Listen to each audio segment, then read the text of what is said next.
but just by looking for the hashtag TTV Breakfast, and hey, you can connect with T, Cuff, and myself. I love the black and gold, man. You look royal. Thank you. Okay. Thank you. Like that's how I'm going. Give me some small hug. Wow. Yeah. I'm looking for a hug and I got the peck, so it's in order. Yes, I thought I'd ask for more.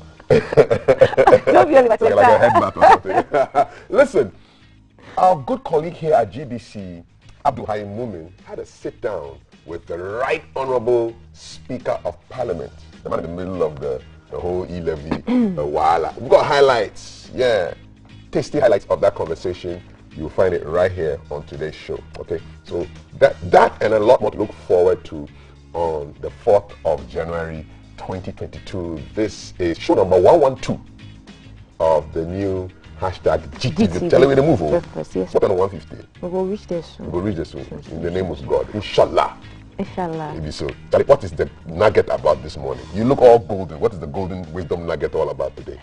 The golden wisdom nugget for today is the law of kindness. Okay. Be kind today. Let's see what Dr. Kofi Osei has to say about the law of kindness. Yes. All right. Thank you very much for joining us. You're so kind. Good morning.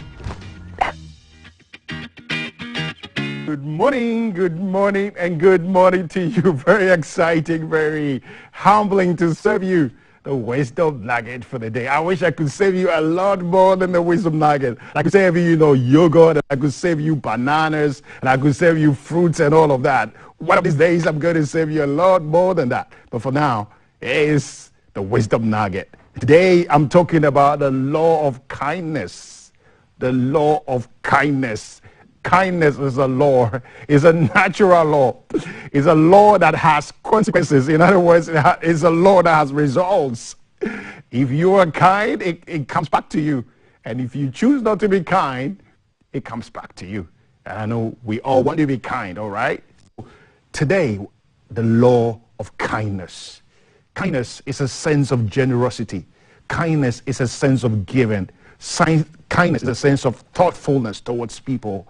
We all want people around us to be kind to us, isn't it? And so we have to first be kind. I like what somebody said, which I don't want to connect, which doesn't directly connect to this, but I think there is some sort of a relationship. He spoke about the fact that ask not what your country can do for you, but what you can do for your country. In other words, in this context, ask not the kind of kindness that people can do to you. Why not ask yourself, how can you be kind towards others? Because it is in that kindness, and it's in initiating kindness that we get a lot of kindness back to us. Now, why are people not kind? That is the main meat of the nugget today. Why are people not as kind as they should be? Sometimes it is the challenge of sacrifice. Kindness requires a lot of sacrifice. And sometimes when you look at your circumstances, or you look at what you're going through, you wonder, what can I do to help? How can I be kind? If I have, I would give. But now I don't have enough. So how do I give? If I can, I would encourage you. But right now I'm so discouraged. But no, kindness requires sacrifice. And for the kindness, the kindest of people in the world is not always because they have everything in abundance. Many times it's out of very little. And so we can all be kind without having much to give away. With the little that we have, I like what a friend said to me. He said that if you have one, you can break it into two and give somebody half. You don't have to have 100 to be able to give 3 away. You have one, or I have one. I can break the one into two and give 1 away. That is kindness. Another reason why people are not kind is because sometimes they are not observant and sensitive enough. You know what? We all need to increase our emotional intelligence and be more sensitive to the people around us. Some of the people around us are going through a lot. Some of the people around us are really struggling, not just financially, but some of them emotionally. Some of them are going through difficulties in relationships, difficulties in families, difficulties at the workplace. Some people are so stressed out at work. And hey, we could all do with a little more kindness. Can we get out there today and do some random acts of kindness? When it comes on you, don't delay it. Lastly, one of the reasons why a lot of people are not very kind is because many people are delaying their kindness. You know what? Many people are actually delaying their kindness. They are kind in their heart, But the actual action, they are waiting. They are waiting until some future day when everything is right before they show their kindness. But most of the time, that day never happens. That day never comes to pass. Today is that opportunity where you can be kind. Whatever kindness that you want to give away. Maybe your dream is to give maybe 10,000 away when you have it. But today you only have maybe 20. Why not take maybe 10 out of that and help somebody by the roadside? Help put some child through school. Help encourage somebody. Help smile at someone. Help buy a little gift and give it away. Let today be a day of kindness. I wish you a fabulous day. And I know you're going to have many stories, many acts of kindness coming back to you as you activate the law of kindness. I have seen work as I run a foundation that helps people, not because I have a lot, but because out of the little that we have, we're trying to share. And it comes back to us in many, many ways. Definitely going to see you again on the Wisdom Nugget for your day.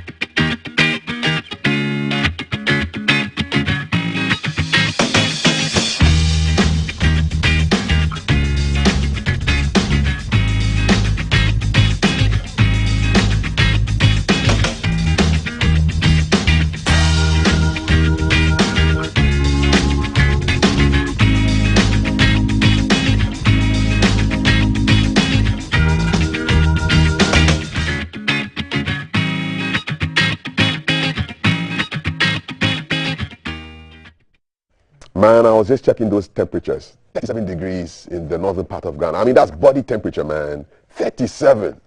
Wow, how are you guys coping? Let us know. We want to know. Me, I'm always curious. 055-556-1034. It's time for the trends. I'm here with Val. Val, so we're going to start with some soccer issues. So AFCON 2021 in 2022. The world is just gone crazy. Anyway, our coach, Milo, the beverage, has named his final squad. Okay. So I wish T were here because she is our football guru. Sports person. We're not going make it go shy. So this is our squad. And so what confusion. You have their name and then you have the name on the jersey. So let's look at the names of the jersey because that's what's going to happen. So Manaf, Shreyadom, Bafo, Mensa, Pate, Ado, Isahako, Chre, JIU, AIU, Wakaso, Lawrence Ati, I'm sure Ziggy, I'm good. Boachi, Mensa, Painter, Wallacott, Baba Amate, Owusu, Kudus, Baba Sulemana, Jiku, Ata, Tete, Suleiman, Kwe, and Abagna. So this is our team, 28 people, and I have a feeling that they shall remove some of the names. I don't know why they do that. Just take one spot there because they take a whole number and then some are removed. So I'm seeing that the guy who made headlines a couple of weeks back, Felix Afena, he's not on this. Oh, Afena is not on it? Yes. Let's see. Why? He's not on the team. Oh, wow. Now, that is... unless he has a different name. No, but he's not right. there. His name is not there because he plays with Roma, and I don't see any Roma here. How many local players?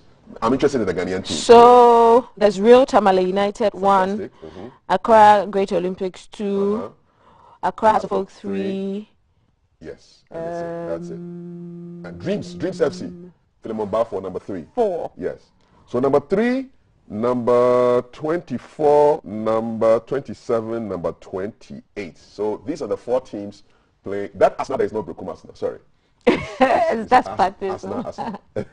Oh, there's number 7. Number 7 is Abdul Fattah Isahaku. Dreams FC. Okay, so 2 Dreams. Let's hope they don't have a nightmare during the competition. No, they won't. Let's hope they are picked. So we wish them the very best. This is from all around the world. Shenzhen is China. You have Jerusalem, not that Shaima one. The St. Pauli. First time I've seen it. St. Pauli, exactly. Then you've got Malatyaspor, I know that's Turkey. Rennes, Strasbourg is France. Bordeaux. All over the world. The question is, are they playing well? Are they playing at the highest level for their teams? What would we do if we faced a team like, say, Senegal, who have top players in top leagues, playing top games all the time? Can we get to the semi-final at least? What do you think? Is this our chance? Is this our time to get to? All I know is I just want the Black Stars to win. I like this kind of supporter. That's all. Finish. All right. So we're going to win, hopefully. Keep praying for us. A couple more days to AFCON. Now, while you were jumping over into the new year, somebody was discharging bullets into the air. A young man. And the police put a 5,000 CD bounty on his head. And the police, these days, don't fool around. He has been Dampeasy. Oh, he's now a resident of the Hotel Dampari. So this is him, firing in the air. He looked a bit intoxicated. Yeah, and his friend, I'm even surprised that his friend didn't feel afraid. You know, the guy who came to stop him. So it turns out this man is a soldier. Okay. Military man. Yeah, so there's a collaboration between the military police and the Ghana police and the flight sergeant. There he is. He's a handsome chap. I'd say. I'm not really a judge of handsomeness, but I think he's a handsome guy. Don't you think so? Well, yeah. So that's it. Flight Sergeant Nicholas Owusu Frimpong. So he discharged this firearm at the mall. The ANC Mall. East Legon. On Friday, December 31st. Arrested following an investigation to the incident. Well, they said he was purportedly welcoming the new year with gunshots. They do this a lot in the Middle East. Afghanistan and things. When they are happy, wedding, they shoot guns. Yes. Yeah. But this is Ghana and was at the ANC Mall and he was clearly intoxicated. What if he had just stumbled and the gun had just gone? I mean, exactly. Yeah, so I like the warning at the end. As we continue to make merry for the new year, we want to urge the public to be guided in the celebrations and desist from acts that compromise public safety and order. Superintendent Alexander Kuku, Director of Public Affairs. So the police is writing love letters almost every day. Go to their Twitter, GH Police Service. Don't mess around. They will look for you.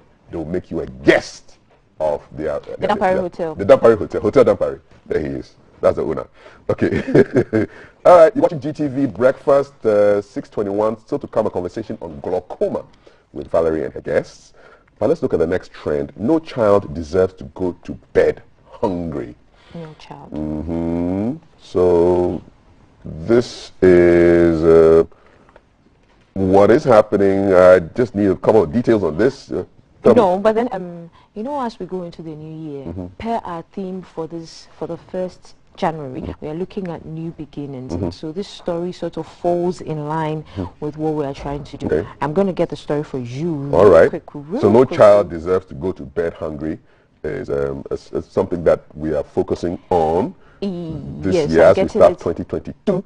And yeah, definitely I agree 100% with that sentiment. Val, what's it all about? Okay, so this is a story we picked off from Graphic Online, and so I'm going to read. So it says that the National Director of SOS Children's Villages Ghana, Mr. Alexander Kekula, is urging society to help build safe environments for children to grow in and by extension build a better nation. He says this can be achieved by reaching out in diverse ways to teach and show children to love, peace and compassion, as well as assure them that we can be each other's keeper. Okay. So speaking in an interview, he said that there's an association, an NGO called Bread of Life International, and they fed over 1,000 children in the Ashaman municipality. Okay. And so they are urging people and philanthropists, normal people, to just reach out. And so yeah, that's a story we are focusing on, and that's why we wanted to highlight it. Yes, indeed. Yes. Yeah, and so it ties in with a lot of things, the spirit of the new year and everything, and waste. Okay, so I've been to too many parties where people create a mountain. Yeah. And then they only eat 20%, and the rest is thrown away. Meanwhile, children are hungry. You know, so let's even try to minimize the waste so that we can keep some for others to also get. All right. No child deserves to go to bed hungry. I agree 100%. And whilst we are talking about that, there's a gentleman who, the Food for All Africa, he started when COVID hit.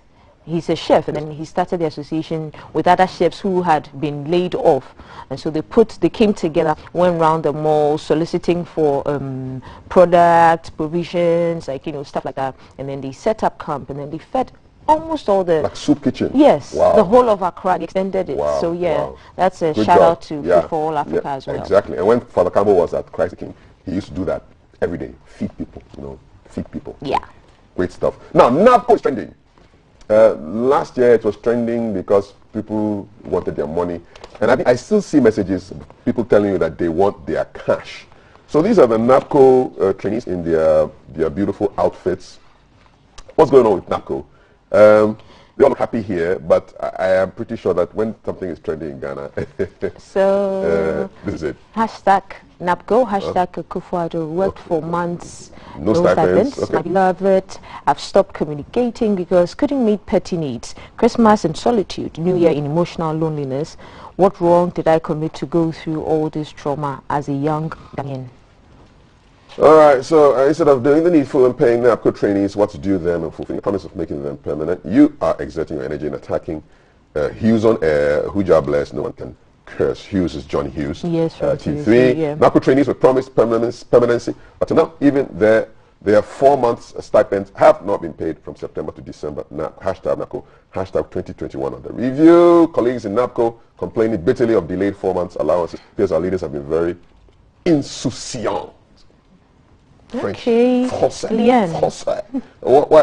Why can't our leaders and authorities see these delays of salaries as one of the favorite working conditions in the country? This is something that I really don't understand. I have a cousin who has been employed in one of the government institutions.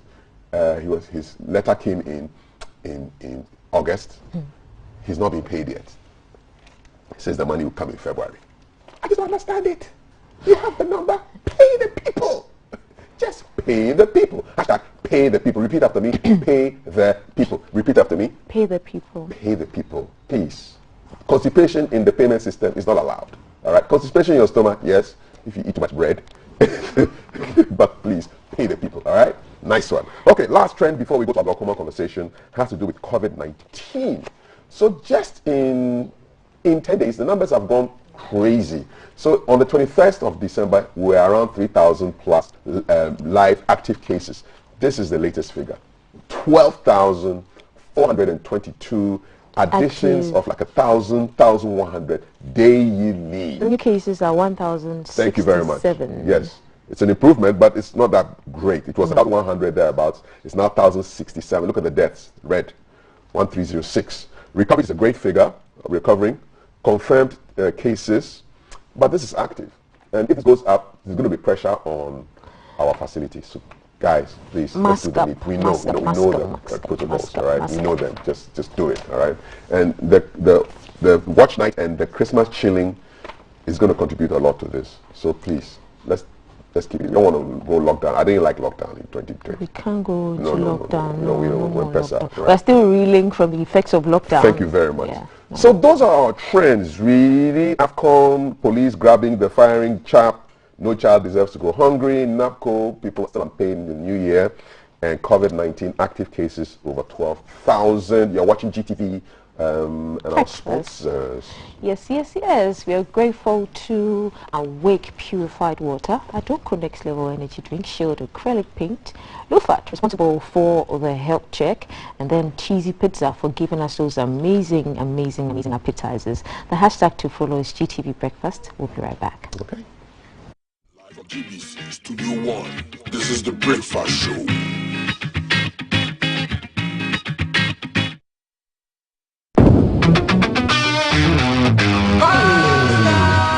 Live from GBC Studio 1, this is the Breakfast Show.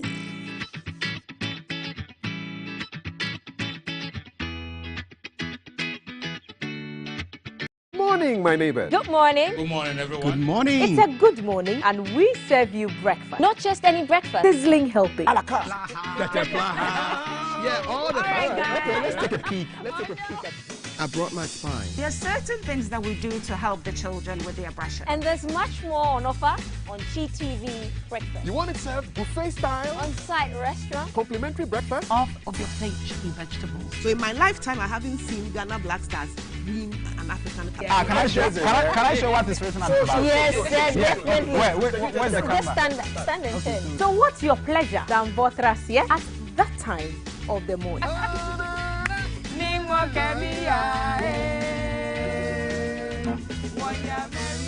So never skip breakfast. On GTV Breakfast. From Monday to Friday at 6 a.m. We've got you covered with a trusted team.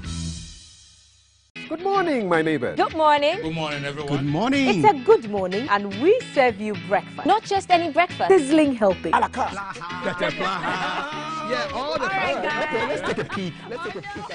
I brought my spine. There are certain things that we do to help the children with their brushing. And there's much more on offer on GTV breakfast. You want it served buffet style? On-site restaurant. Complimentary breakfast? Off of your plate chicken vegetables. So in my lifetime, I haven't seen Ghana Black Stars win an African Cup. Can I show what is written on the bag? Yes, definitely. Where's the Just camera? stand and turn. So what's your pleasure than Botras, yeah? At that time of the morning.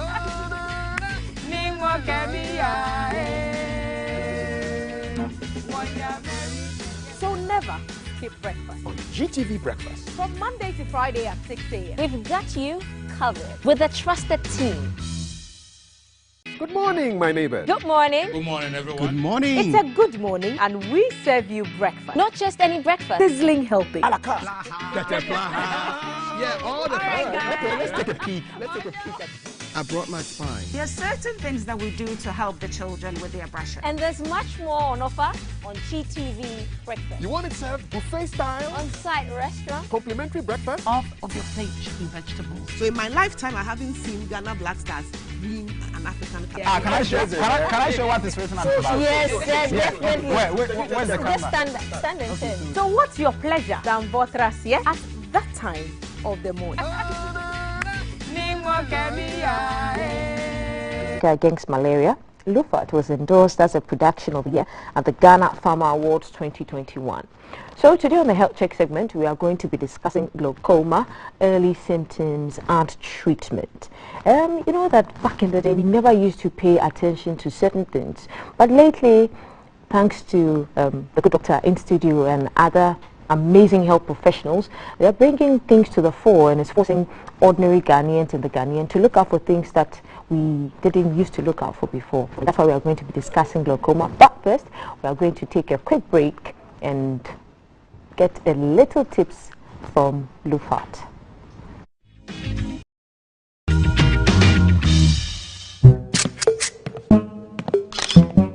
The show was a jar of bar anyone concurrent.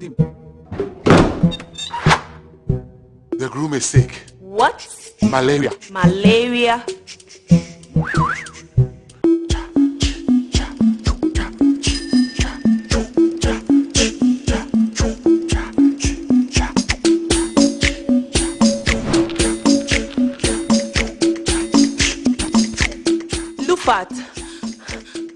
Lufat.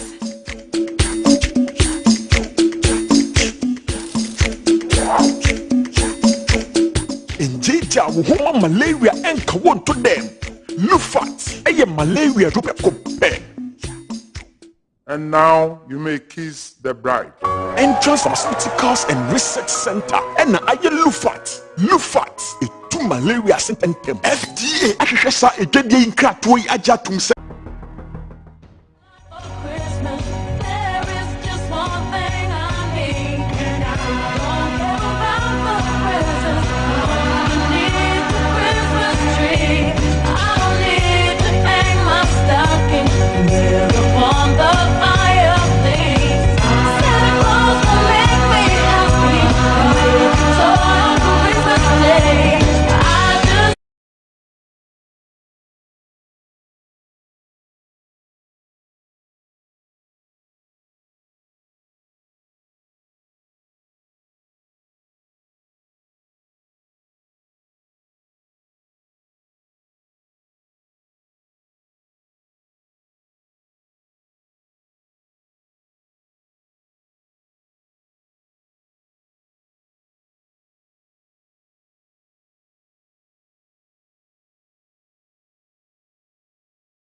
part of the eye, we have a structure that we call a ciliary body, which produces water. The water passes in front here and comes out here.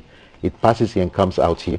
The water gives food to the tissues in front here. That it feeds them. Now, for some people, when they are growing, the place where the water passes to go out, that place begins to block. Okay. So when it begins to block, it means the water is coming, but it's not going out quickly. So because the water is not going out quickly, it stagnates in front here and causes pressure. And because the eye is an enclosed structure, the pressure cannot go anywhere else but to push the structures behind it. So the pressure mounts up here, pushes this structure called the lens, and the lens pushes a structure here we call vitreous that you can see with these arrows here, putting pressure. And the pressure ends up on the nerve which leaves the eye to the brain. So it ends up damaging the nerve. And when the nerve gets damaged, then one cannot see. It means light can enter your eye, but you don't see. So people who have glaucoma, you can see them with normal looking eyes. They can look at you straight, but they are not seeing you. So if you take this picture, for instance, this is a picture of someone who can see normally. That's normal vision. Normal vision. When the pressure of the eye begins to go up, and glaucoma, and that's the beginning of glaucoma, what happens is that whatever the person is seeing, the edge of it begins to become dark. But the person will not notice it because he can still see. If you give this person anything, he can read 100% without any problem. The same way, if nothing happens here, it's not detected and treated early, the darkness continues to increase. Even this person still will not notice that he has a problem. Because he can still see. Yes, because he can see in the middle, he can read everything. The darkness is only at the edge, and he doesn't know that something is happening. But by the time it gets to this place, then he will know that now I can't see things. That's extreme. At the extreme glaucoma. end, yeah, extreme glaucoma. By this time, he begins to bump into people because his visual field is reduced. You see, when I close one eye and I look straight, even looking straight, I can see that you are sitting here. But somebody with advanced glaucoma, he looks straight, he can only see things in front of him, what we call tunnel vision. He can't see anything coming from the side.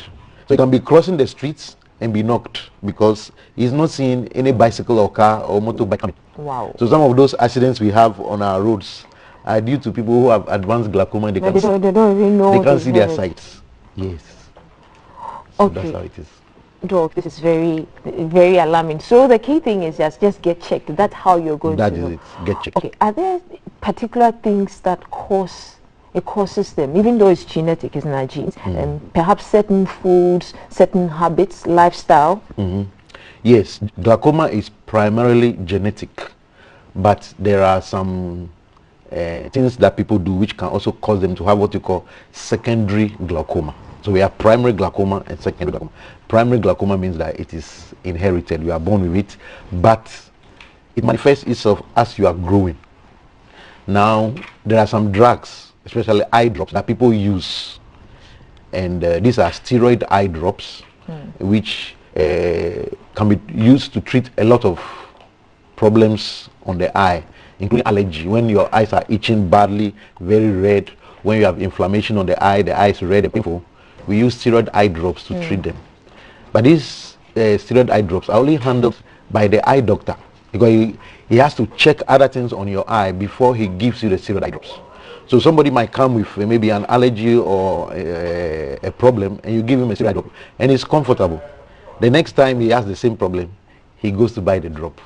And the side effect of the drop is that it increases the pressure and can cause what you call secondary glaucoma. So self-medication with steroid eye drops over a long period of time can also cause glaucoma.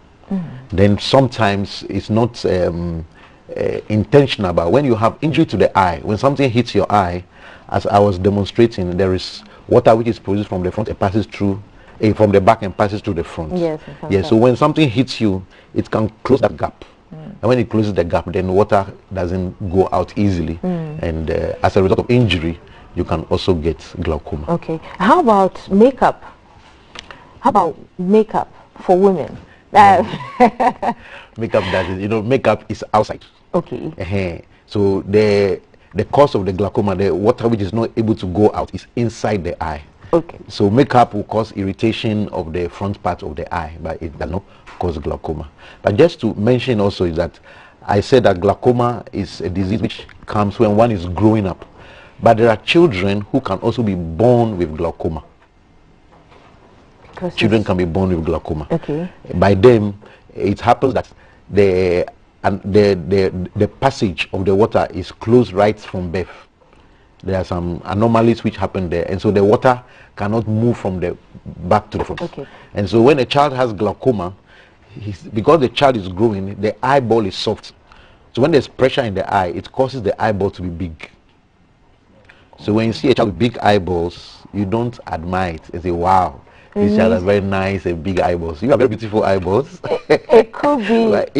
When you see a child like that with big eyeballs, you have to take the child to the hospital. It could be glaucoma.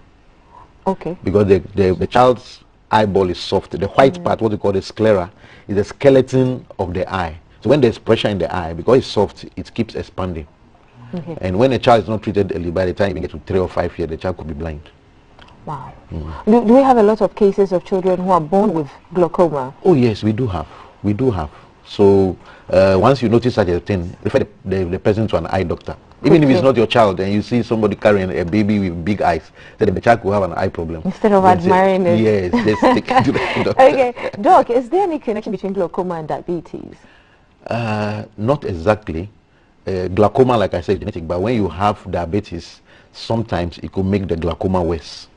Because diabetes has to do with perfusion of blood in the body system. When somebody has diabetes, he has problems also on the eye, and this affects the blood vessels, and then it can lead to what we call neovascular glaucoma. That is new blood vessels developing in the front part of the eye, and it could make the glaucoma worse. Okay, so which form of glaucoma is most common in Ghana? Which form? The common form is what we call primary open angle glaucoma. As I was talking about this thing here, I said the water is produced at the back by the ciliary body and passes in front and comes out here. Now this angle, or the space between this structure, what we call the iris, and the front part of the eye, what we call cornea, is called the angle. The angle. Yes. So when this angle is tight, the water is coming but it cannot go through. So some people have tight angles, some have open angles. So the angle, when they say open angle, I mean the angle is big, but inside it there's blockage. But when you say narrow angle, I mean the angle is narrow, so the water doesn't go through at all. Most people of Asian accents have narrow angle glaucoma. The Chinese and the Asians, they have narrow angle, because their eyes are small. Okay. So, but in Ghana, the most common type of glaucoma is open angle. Okay. So open angle glaucoma. So is there a particular tribe in Ghana that will have the open eye, open angle glaucoma, like you're saying? Because we do have certain tribes that have peculiar features. So do we have particular people or tribes in Ghana who are most likely to be affected with glaucoma most? I mean, glaucoma is everywhere in Ghana, but no research has been done into seeing whether some people have some particular tribe has small eyes or big eyes. But glaucoma is endemic in some areas. I mean, the prevalence is higher. I did some outreach in the Akwapim range, and I was amazed at the number of people who have glaucoma. Very, very many. And then we do see a lot of people coming from the northern part of Ghana who have a lot of glaucoma, and very young ones who have very uncontrollable glaucoma. Perhaps those from the north who suffer from or who get glaucoma, is it because of the dust? Maybe that puts pressure on their eye, and then those in the Akwapim range, maybe because of the mist, the early morning mist. Is that possible? No, not exactly. Like I said, it's genetic. It just happens that we see more of the people that way. Okay. So how often is a person suffering from glaucoma, can their vision be restored totally without any getting the glaucoma again? And when you're treated, is it possible that you can get it again? Okay, now with glaucoma is not curable medically. We don't cure glaucoma, we treat it. So the treatment of the glaucoma is mainly in the reduction of the eye pressure. Like I told you, pressure mounts up in the eye. So all that we do in the treatment is to try to control the pressure. The pressure is the main thing which causes the damage. So anything we do to control the pressure would then help in the treatment of the glaucoma. So the first line of treatment for glaucoma is eye drops. We do have eye drops that when we give you can reduce the production of the water. And then we have eye drops we give you can also open up more passages for the water to go out quickly. So all these will reduce the pressure. So we start with eye drops, and once you have been diagnosed with glaucoma and you are put on eye drops, you will use the eye drops till God calls you. That's not nice. But it's very important for you to know it, that you use it for till the rest God of calls your you. life. Yes, this is because that thing which is producing the water, so long as you're alive, it must produce the water to feed your eye. So the water is being produced every day. So because it's being produced every day you have the chance of increased pressure on your eye. So the only way to treat it is also use the drops every day to reduce the pressure. So sometimes some people use one drop is enough to reduce the pressure. For others, one drop may not be enough. Then we add a second one. But by the time you are getting to use 3 drops for glaucoma, it will be better than to have surgery. So we do surgery also for glaucoma. So surgery sometimes could be even the first line of treatment, because glaucoma drops are expensive. Okay. And they are not easily available. How expensive? Oh, a drug like latanoprost, which we use to treat glaucoma once at night, can cost up to 120 Ghana cedis. Wow. 120 Ghana cedis. Wow. So you are using this every month. Wow. So imagine you are using that one, and then maybe it's not reducing the pressure where you have to add another drop, which may cost maybe 60 Ghana cedis. So every month you have 180 Ghana cedis of whatever money you are earning going into glaucoma treatment. So it's expensive. So one of the things we are doing is to try to advocate for the pharmaceutical companies to reduce the prices, and then also for our customs to try to consider that, because the reason the prices are high is that most of the drugs are imported. And when they're imported, taxes on them, then it's not the pharmaceutical company who want to increase the price, but the taxes on them make the price go up. So that's one of our advocacy trends that we are using so that the drug can be less expensive for people. And how about surgery? Is it expensive? Surgery is not that expensive, but it's not also not all eye doctors are trained to do surgery. But those who are able to do them, once you are referred to do, like I said, first line of treatment is drops, but sometimes it does happen that the first line of treatment could be surgery. Because if I see a patient coming from a village who will not get the drugs to buy, if I give him the first drug, that will be the end of it. The next time I will be seeing him, he's blind. So I'd rather perform the surgery, and the surgery is very simple. It's just like a principle of having a tap, and you have put a balloon on it. When you open the tap, the balloon will be filled with water until it bursts. If you don't want the balloon to burst, you can create some small holes on it, so that the excess water which would have caused the balloon to burst to be seeping out. So when that happens, then the pressure comes down. But because to do the surgery is like making a hole on the eye for the excess water to come out. But you see, making a hole on the eye is like an injury to the eye. Yes. So the eyeball itself, or naturally, tissues around it will try to grow to close that hole. So sometimes when you do surgery, the surgery can succeed for some time, the pressure will be down, but with time, that hole can close again, and the pressure will begin to go up. So once surgery has been done, it doesn't mean that that's the end of the issue. You have to be going for follow-up, so that in case the hole closes, we can either use drops to treat it again, or we can make another hole. So it's possible to have more than one surgery for glaucoma on the same eye. Yes, because you make a hole here, it closes, you make another one by the side, you make another one. All in the bid of just reducing the pressure so that there's no damage due to glaucoma. Righty. Doc, how careful should we be protecting our eyes? We'll go to our interactive screen shortly. We have a few messages from some of our viewers. But before that, how careful should we be in protecting our eyes? You should be very careful. I mean, the eye, as they say, is the window to the soul. If you don't see, there's so much, God has created the world so beautifully. And I mean, having an eye and losing it, you know, it's painful.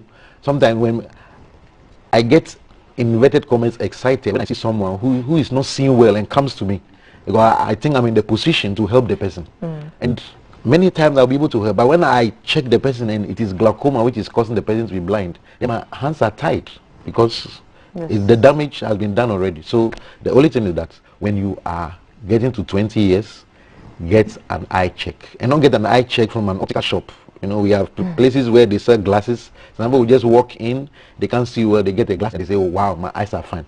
You can have what we call refractive error. That means that you don't see well and glasses will help you to see better, and at the same time have glaucoma. So when you go and you put on that glass and you can see well, it doesn't mean that your problems are solved.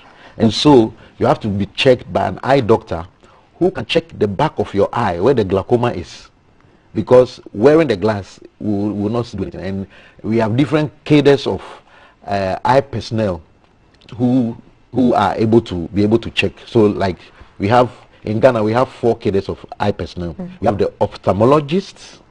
That is you. That is me, the eye doctor, someone who has gone to medical school and finished and now has specialized in treatment of eye. Then we have the optometrist. The optometrist is not a medical doctor, but we do have optometrists who have doctor title. So they are also called doctors.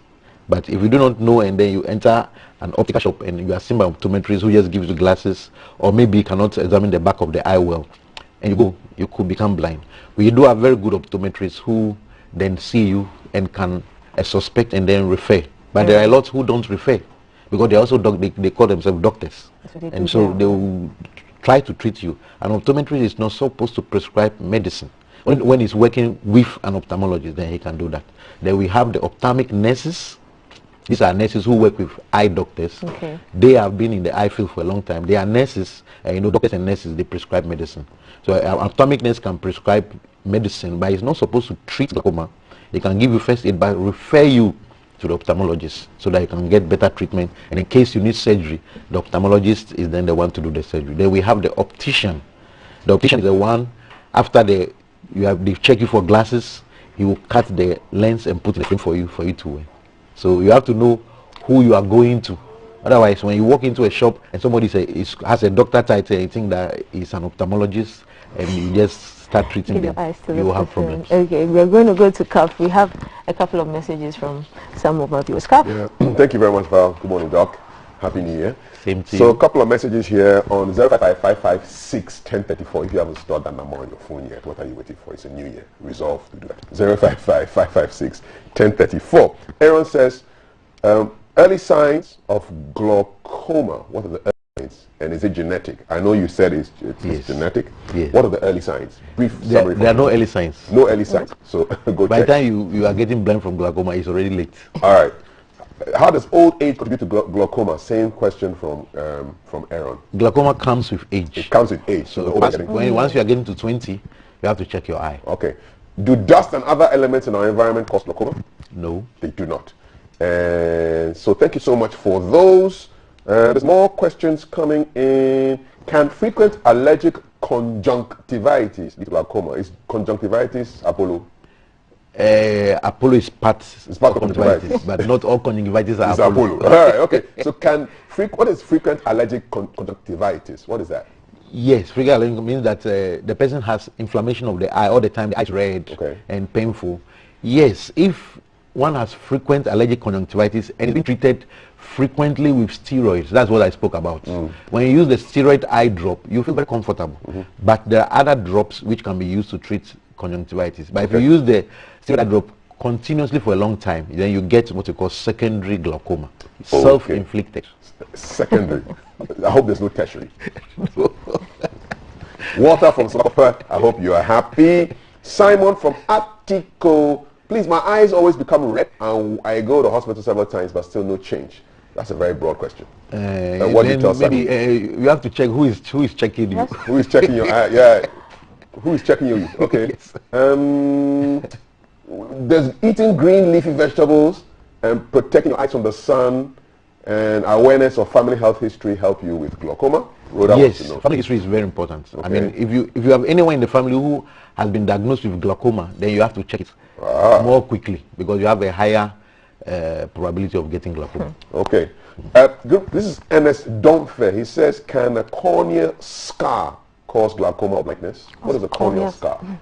Cornea. The cornea is the, when you look at me, the black part of my eye is what we call the cornea. The black, right? The black part. Okay. And that's where light enters for you to see. On your model, where's the cornea? This part. Okay. This is the cornea. All right. So a scar on it means that something white is on it. The white doesn't cause glaucoma. It blocks light, so you don't see well when you have a corneal scar. Okay. Okay, somebody wants their health facility to sponsor the health segment of the breakfast show after Lufat. Okay, we'll talk to you, don't worry. Madam Valerie, I'm actually learning a lot from your health program.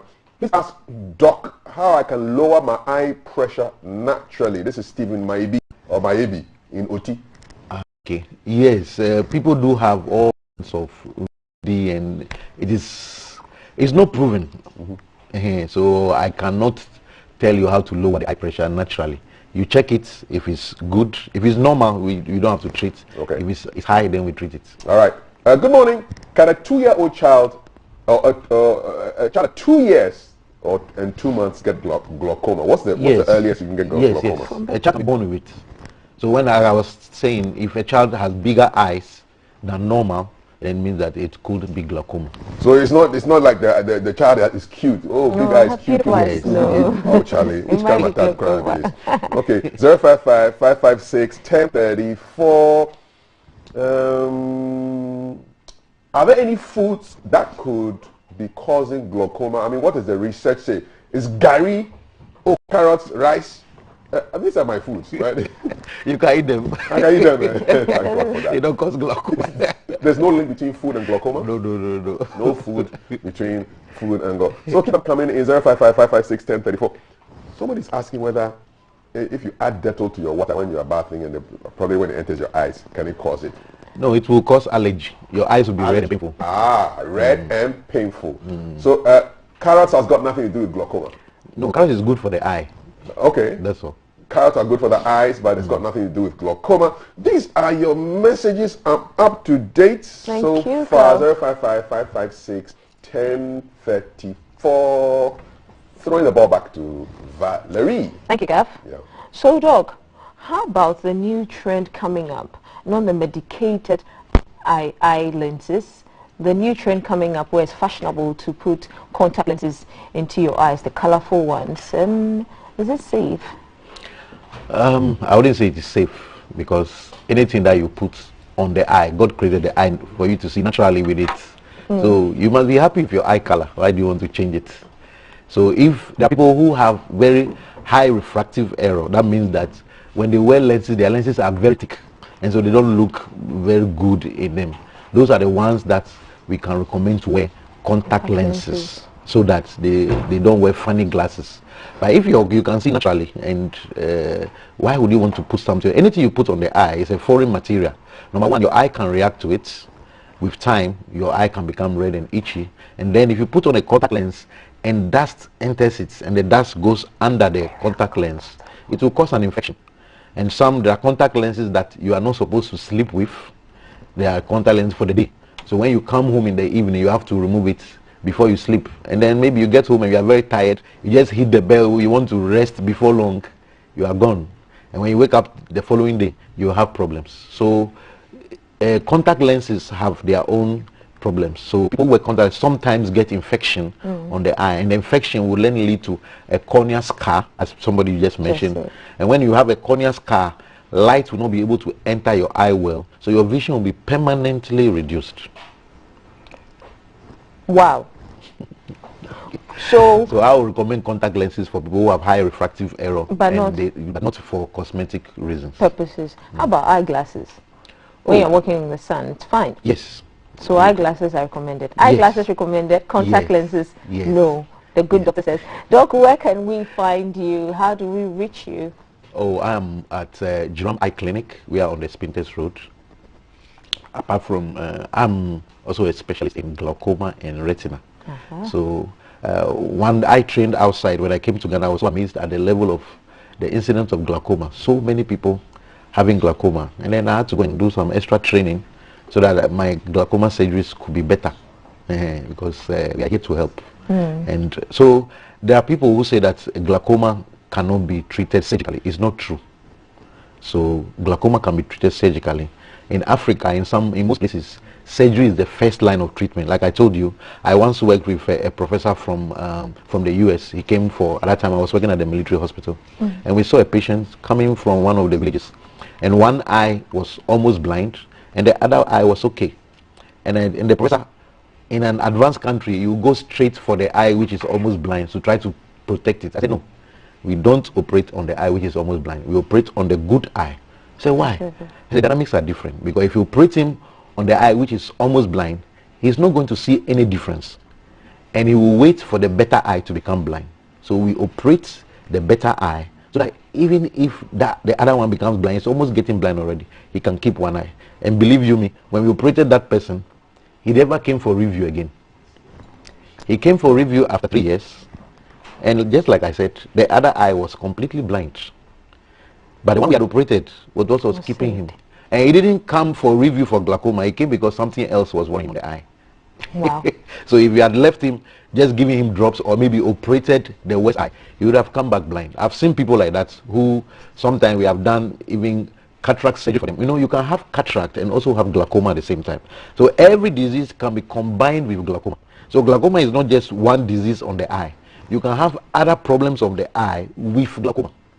So you have to handle it as it is. When you handle the other problems, you handle glaucoma as well. There are people who have allergy, like somebody said, my eyes are always red. The person has allergy all the time, but the person also has glaucoma. So if he's concentrating on the allergy and leaves the glaucoma, with time he'll become blind. Sure. But can we have a number to reach you on? 0244 716 347. 0244 716 347. And that's the good doctor, Pastor Dr. Charles Mensah Kofi. He's the medical director, ophthalmologist, Jerome Eye Clinic, and he shared a health check with us, and he's been telling us, we've been speaking about glaucoma, we've been looking at symptoms, the treatment, and possibly how to avert it. But the best way to avert it is to go to the clinic and get your eye checked. Remember, not just any clinic and not just anybody with a doctor tag, but go to the right person, the right doctor, to get your eye checked. That's the only way you can know if you have glaucoma or not. The hashtag to follow is GTV Breakfast. Thank you, Doc. Thank you, Doc, for coming. Welcome. It's a pleasure. Thank you, Doc. The hashtag to follow is GTV Breakfast. And still to come, we are going to be looking at what traffic looks like in parts of the capital. We are going to a drain behind Odorna, which is blocked and is a potential cause of flooding. We are going to the 37 station. We are looking at expectations for 2022. We are also going to be showing you snippets from that interview. We are looking at for the outlook for Parliament in 2022. And then up close, we are going to the cinemas. We are going to have a sit down with the legendary Fred Amugi. And the hashtag to follow is GTV Breakfast. Remember, we are interactive on our WhatsApp number 05555 61034. We'll be right back.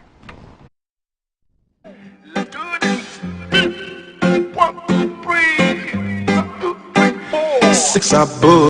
Live from GBC Studio 1. This is the Breakfast Show.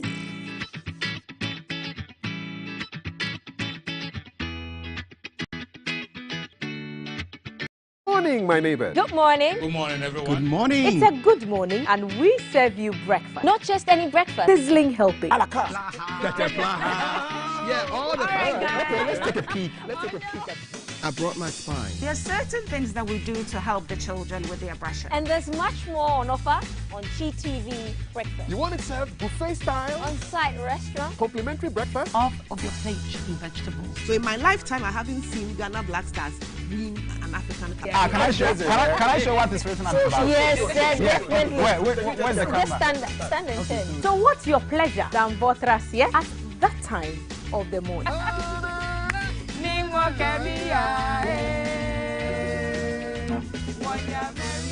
So never skip breakfast. On GTV Breakfast. From Monday to Friday at 6 a.m. We've got you covered with a trusted team. Good morning, my neighbor. Good morning. Good morning, everyone. Good morning. It's a good morning, and we serve you breakfast. Not just any breakfast. Sizzling healthy. Yeah, all the time. Okay, let's take a peek. I brought my spine. There are certain things that we do to help the children with their brushing. And there's much more on offer on GTV breakfast. You want it served buffet style? On-site restaurant. Complimentary breakfast? Off of your plate chicken vegetables. So in my lifetime, I haven't seen Ghana Black Stars win an African Cup. Can I show what is written on the bag? Yes, definitely. Where's the Just camera? stand and turn. So what's your pleasure than Votras, yeah? At that time of the morning.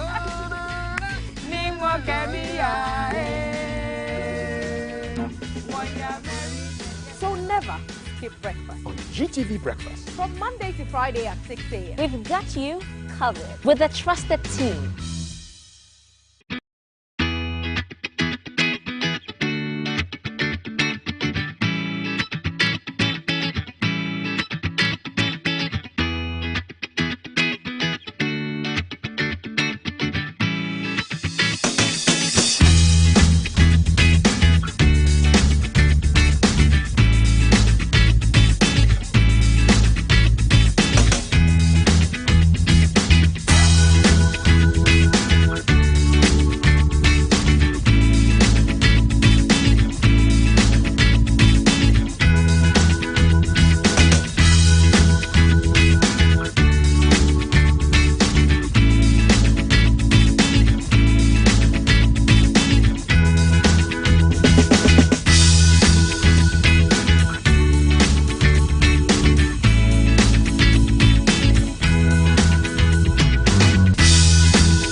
Good morning. It's a good morning, and we serve you breakfast. Not just any breakfast. Sizzling healthy.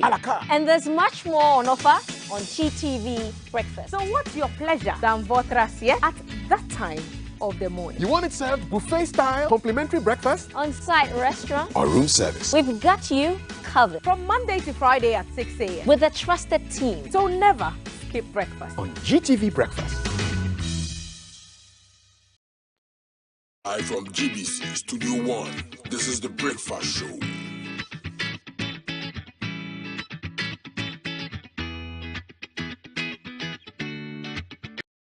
Live from GBC Studio 1, this is the Breakfast Show.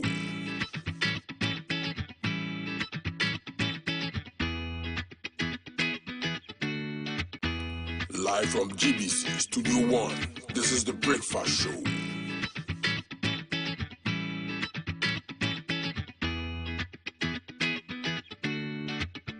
Good morning, my neighbor. Good morning. Good morning, everyone. Good morning. It's a good morning, and we serve you breakfast. Not just any breakfast. Sizzling healthy. Yeah, all the time. Okay, let's take a peek. I brought my spine. There are certain things that we do to help the children with their brushing. And there's much more on offer on GTV breakfast. You want it served buffet style? On-site restaurant. Complimentary breakfast? Off of your plate chicken vegetables. So in my lifetime, I haven't seen Ghana Black Stars win an African Cup. Can I show what is written on the bag? Yes, definitely. Where's the Just camera? stand and turn. So what's your pleasure than Votras, yeah? At that time of the morning.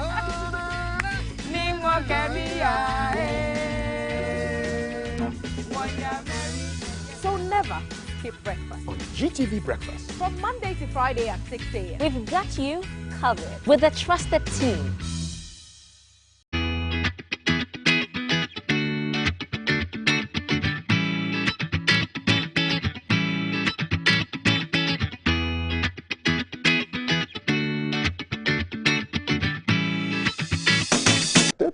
So when everything's priced, when one says A, that will say B. So that's how it goes. That's how it rolls. So these are a couple of headlines that we have in today's graphic. Why do boosters with 2 doses struggle? That's something you want to check out. Go check them out online, graphic.com.gh, to get the news that you want. Let me give you a couple more headlines from Ghana News Agency. So, latest news we have here.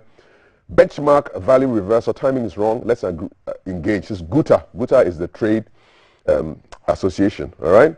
Teachers hold the key to national development, says O2 for Asante name. We must all sacrifice to support e-levy for national development. We'll be having a conversation on that later on. Corruption. Institutions must deal with corrupt people. Most Reverend Boafu.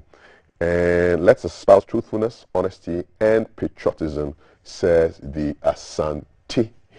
So those are a couple of headlines that are in the news. WhatsApp number is 055-556-1034. Let me just go sit down and have a chat with my guests who I'm seeing for the very first time this year. So good morning, and this whole year I haven't seen you, Professor. Professor Otto. Good morning and Happy New Year. Happy New Year to you. How did you see the New Year in? Where were you? With the family. Okay. And then spent some time with my church members. Okay. Yeah, thank God for a new year. All right. And also started my work over the weekend, because I know today I have to be ushered into the office and then start the normal duties. Exactly. So I ushered myself by going to the office to prepare for this week. Good to have you here. Professor John Okoku Mensah Malto is Dean of Graduate Studies at UPSA. UPSA stands for University of Professional Studies, Accra, UPSA. Formerly IPS, now UPSA. Yeah. I don't know whether you live or work close to the ANC mall, but there was a military officer who was misbehaving. As we were crossing over into the new year. He discharged multiple rounds of ammunition into the air, purportedly to celebrate the coming of the new year, and the police spotted the viral video and put up a bounty on his head, 5,000 CD reward for any information leading to the capture of this chap. And the guy has been captured. Arrested over ANC Mall New Year shooting. What are your thoughts generally? I mean, these are pictures of the man doing his thing, shooting into the air. Yes, and then somebody who knows him, I think, to try and restrain him from the misbehavior. And he's now in the news for the wrong reasons. First of all, your thoughts about this particular incident and your comments on police reaction time. Thank you. Thank you, and good morning to all your viewers and our loved ones. Indeed, ANC is very close to my place, and once in a while, I think last year, during the Christmas festivities, I didn't drive there, because I normally drive there with my family and I spend some time with them over there. It's an unfortunate thing, not just for coming from not just an ordinary citizen, but a military man who nobody thought could do such a thing. I mean, until we get the full report as to why or what influenced him to do that. We can only wait for the police. However, I mean, it's good news. It's refreshing that the police were able to act very swiftly. Because when the thing happened, I think it started with the video going viral. Yes. And then quickly there was a report. Quickly there was a bounty on the head of the man. And then quickly there was this communique that he's been arrested. It tells you that how quick the police is. It tells you that they are on the ground. And in fact, the down parry, factor is just spreading everywhere. It tells you that one strong man can change an institution. Okay, he's giving that, the positive outlook for the entire police service. And this is what the average Ghanaian wants. All that we want is that indeed, if I work for some sort of livelihood, I should have the peace, the security to spend the little that I've worked for. So indeed, I mean, the police in recent time are doing very well, and the fact that they were able to act swiftly in arresting this man and then reported it to the public. You know, the police have become this issue, I mean, the spirit of building back that public confidence that they need from the people. It's almost as if they are saying, hey, we are accountable to you, so whatever we do, we'll come back to you. We'll come back to you and tell you what's going on.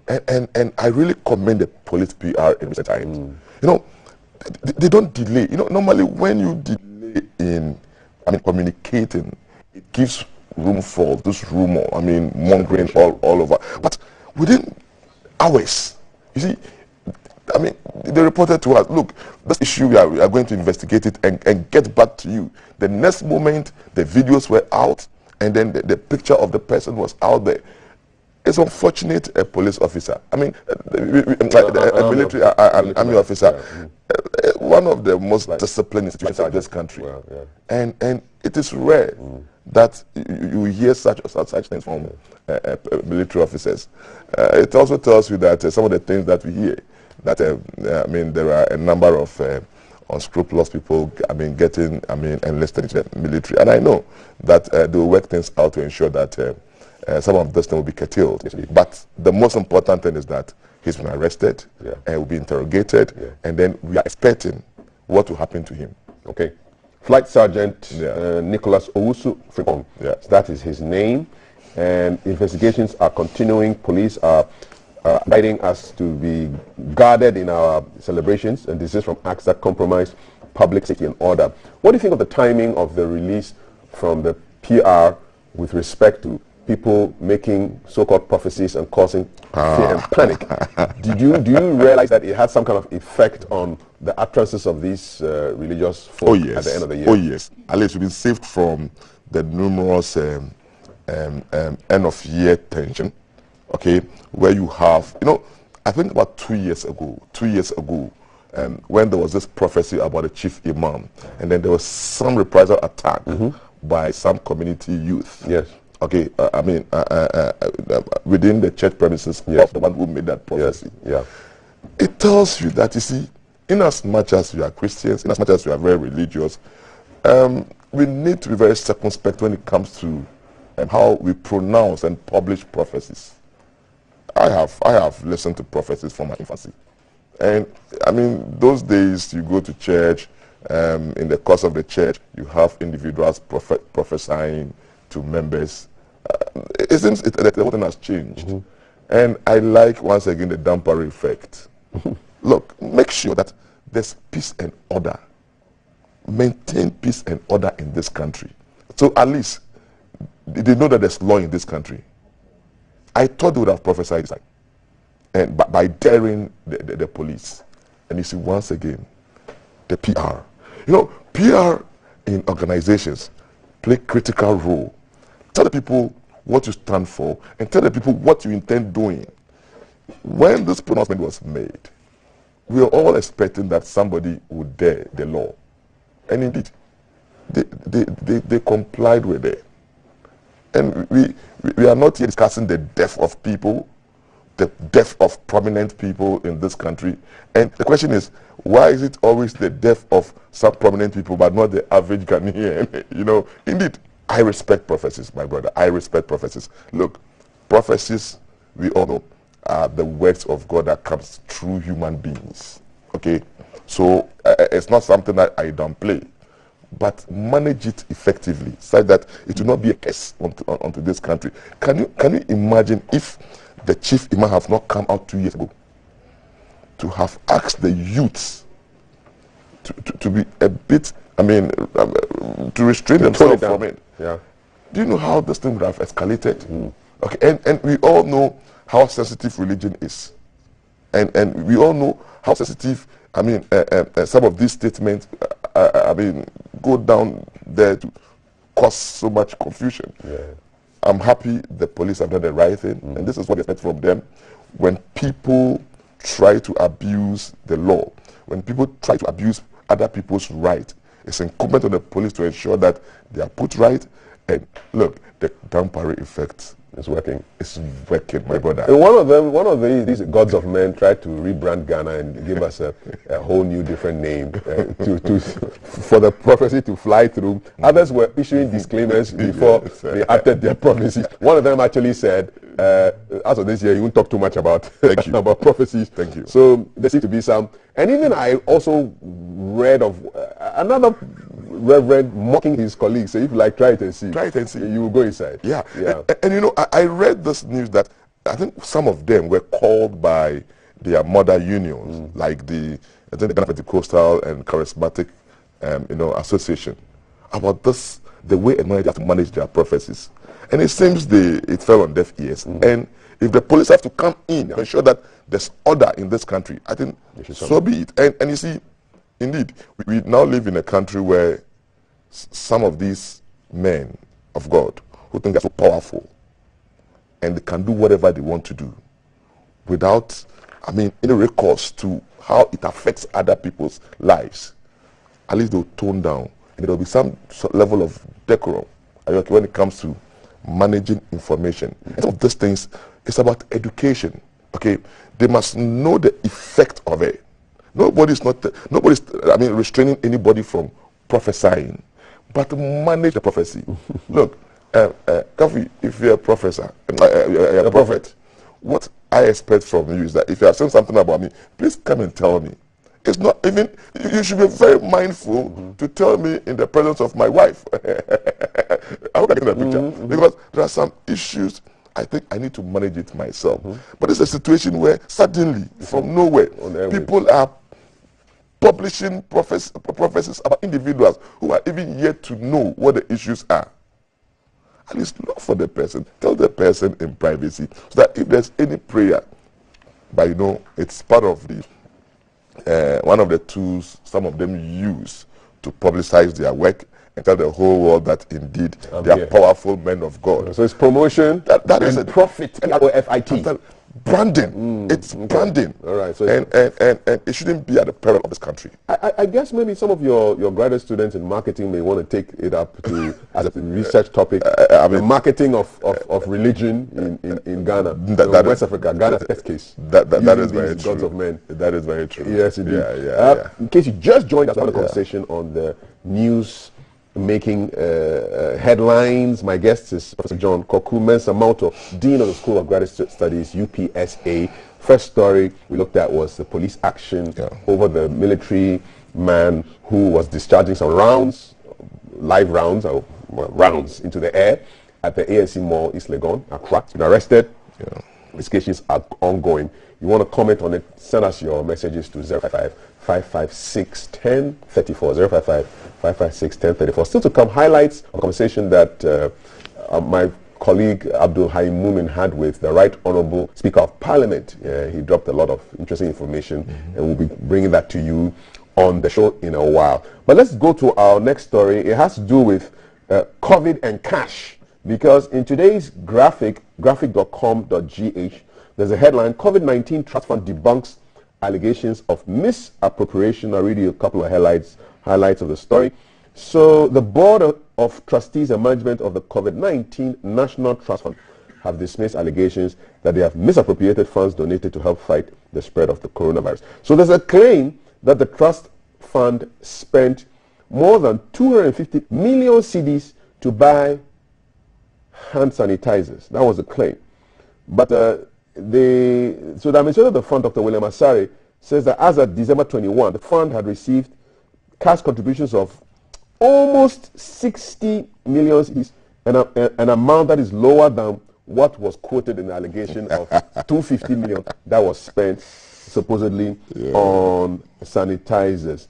So this almost 50 million, 50 million thereabouts has been spent towards various things: provision of personal protective equipment, PPEs, and other items to hospitals, health centers, CHIPS compounds, medical facilities, COVID-19 care management centers, COVID-19 isolation centers, and a few research activities. So they say that is how much has been disbursed to these organizations. Let me give you a little background. So the trust fund was set up by Act 1013 of 2020 to complement the efforts of the government to combat the COVID-19 pandemic, support people engaged in the combat of the COVID-19, and support needy and vulnerable people.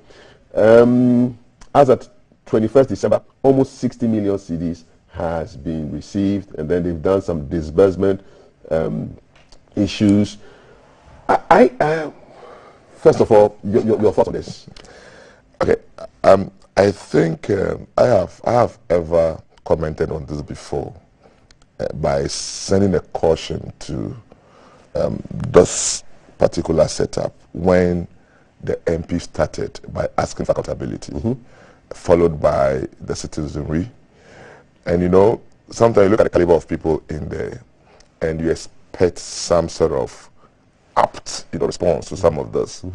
And when you have MPs questioning institutions on issues of accountability, that's where you expected some quick reaction from such institutions. Just as you mentioned, sometimes once people are not informed, that it gives room for like rumors. People will quickly spread rumors and even quote figures that sometimes you wonder where they get those figures from. But that's human beings for you. They will surely come out with a lot of issues and also play on the fact that you are not informing the public. And often enough, I always say, look, as a public officer, you are accountable to the people in this country. So what you have to do at every given point in time is to ensure that whenever you are giving public funds and you utilize them, just make sure that you are accountable. And sometimes I don't know why when Parliament even invites them, they find it very difficult going there to even respond. No, that's my problem, because see, it is time people should take Parliament serious. I'm telling you. Because when you go to Parliament, it means you are making the thing public so that we will all know what is happening in there. But when the parliamentarians are even questioning institutions, it means we have a problem in this country. Now, I have been following this case for a while, and they've always come out to tell us that for the institution, it is the Auditor General that must audit them. So, and auditing also happens at the end of the year. Are you okay? So, they've now come out to tell us that indeed the accounts have been prepared, they've been audited. So, where is the audited financial statement? People must know. You know, they have to go beyond just this communique. Are you okay? Make some of this financials public for the average. Do you have it, Kafi? I do not. And we're going to show you they have a website, National COVID Trust Fund.gov.gh. National COVID Trust Fund.gov.gh. We're going to just project that on the screen too, and I'll go through it. I've gone through it myself. I haven't seen any audited accounts of. There's a running total of this is how much money has been given to us. Then there's also a statement on this is how much money has been spent. But we do not have a document which shows accounts. And I would love to show that on the screen. So it's the National COVID Trust Fund.gov.gh. You can go check it out for yourselves and see what exactly is there. Because it tells you their mandate, what they are mandated to do. You have a picture of view our donors and beneficiaries. Then you have images and videos of people making donations, which is great. And then they are showing you how you can make donations to the fund. You see, we receive cash donations to distribute to those who need it most. They show you that you can also send health supplies to them. If you go to their website, you can also send them food and non-food items. And then, as at now, there's 247 donors. Cash donations received so far, 51.3 million Ghana cedis. Donations dispersed so far, 32.5 million Ghana cedis to 11 beneficiaries. Then there's a point on accountability. So that's the website I was talking about. So there's a point on, if you scroll up, you see everything that has to do with this particular website. And so you've got it there. Visit of donors, help the vulnerable. They show you how to give non-food items, cash donations. Then there's an issue on accountability. So 51 million has been given so far. You can see on the screen. And look, take a little bit, you see a bit more information on the screen. So there's a lot of information. No, let's go down. So let's go down. Yes, so accountability, So that's there, and then we continue, keep going. So you know that we have disbursed 32 point something million, and then, but then that's really it. So it ends there. There's no link to these are our accounts. And so that is what is going to, don't you think, let people think, hey, where's the money? Where's the money going? Where's the money going? And then people can just make speculative stories. So the fund would have equally saved itself with the speculations if they have even added the audited financial statement to the communique. Okay, you are trying to project your image. You learn from the Ghana police, eh? That kind of like swiftness. You know, people are saying all sort of things about you, okay, and you want to prove them wrong. You came out to the community that your financials have been audited and all that. You just send it. That is why, you know, why does the Ghana Stock Exchange have that confidence in investors, or investors having confidence in Ghana Stock Exchange? I know that every quarter, whatever company I have invested and operates on the stock exchange market, every quarter they will publish their financials. So I know the profit I'm expecting as a shareholder.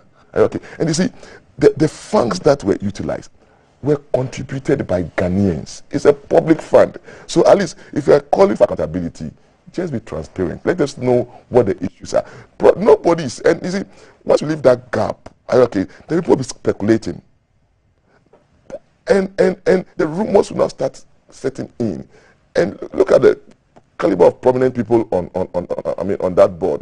So it is very instructive that they should be very transparent. Let Ghanaians know how you spend the money, what did you buy, and once the financials are out, okay, some of us will go out there and check, of course.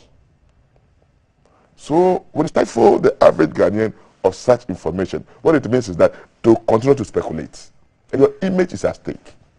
So National COVID-19 Trust Fund, you know what to do. Yeah. Let's see those audited accounts. Simple. We just go through with a fine-tooth comb, and then we know exactly where it is. And everybody is happy. Yeah. And there's less speculation.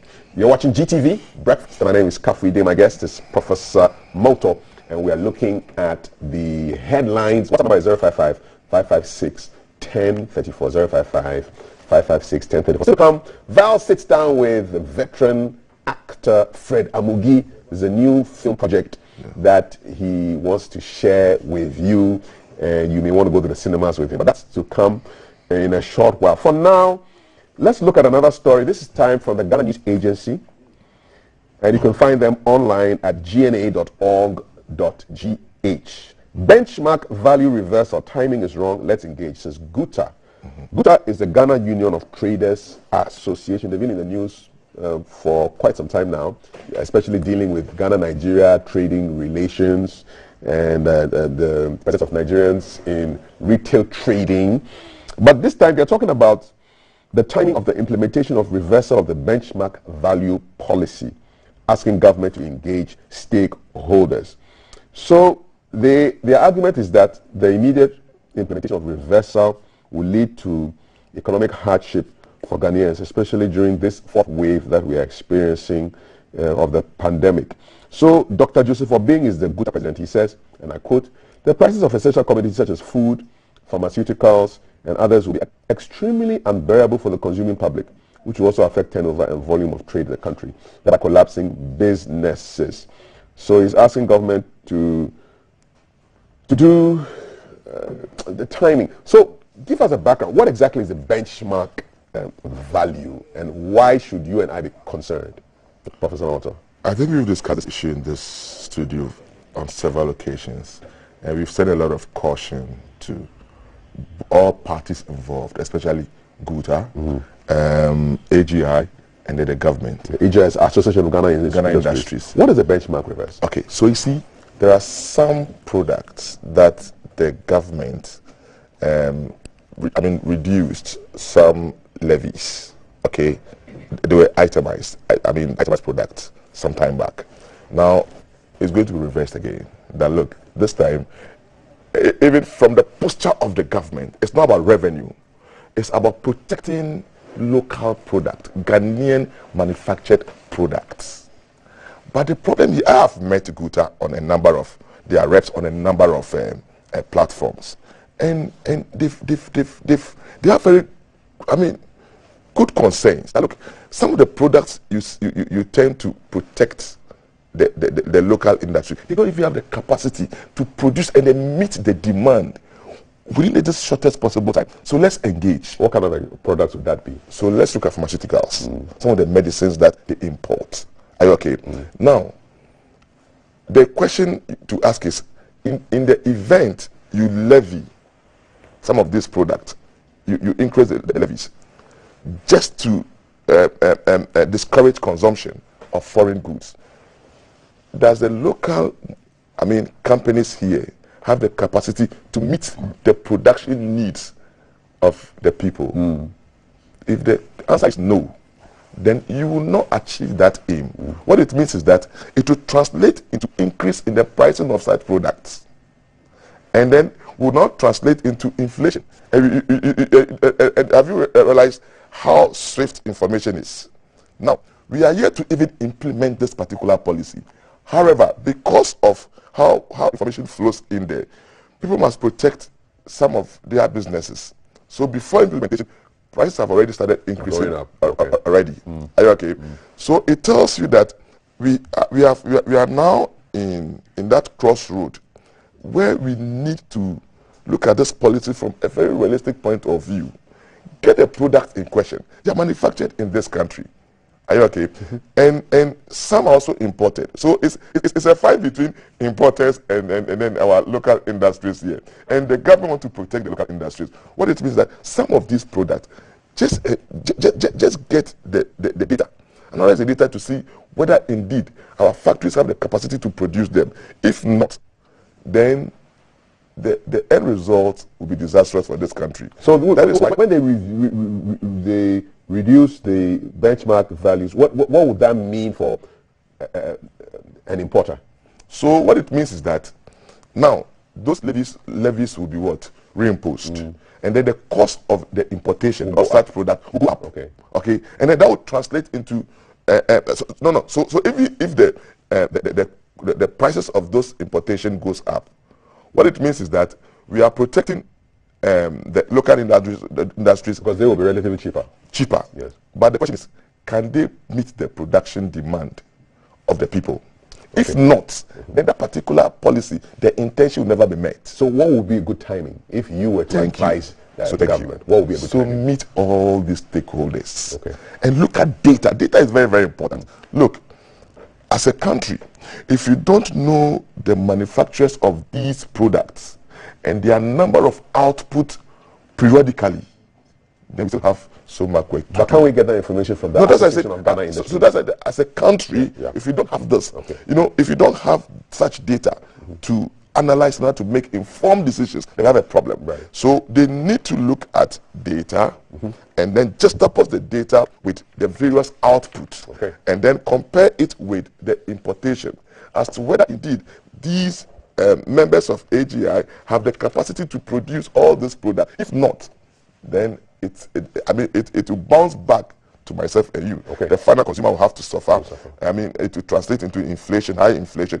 Inflation already started increasing in December. So bottom line, discuss, use data before you decide. That is it. Discuss data, decide. All right, you're watching GTV. My name is Kafui Day. My guest is Professor Mauto from the UPSA.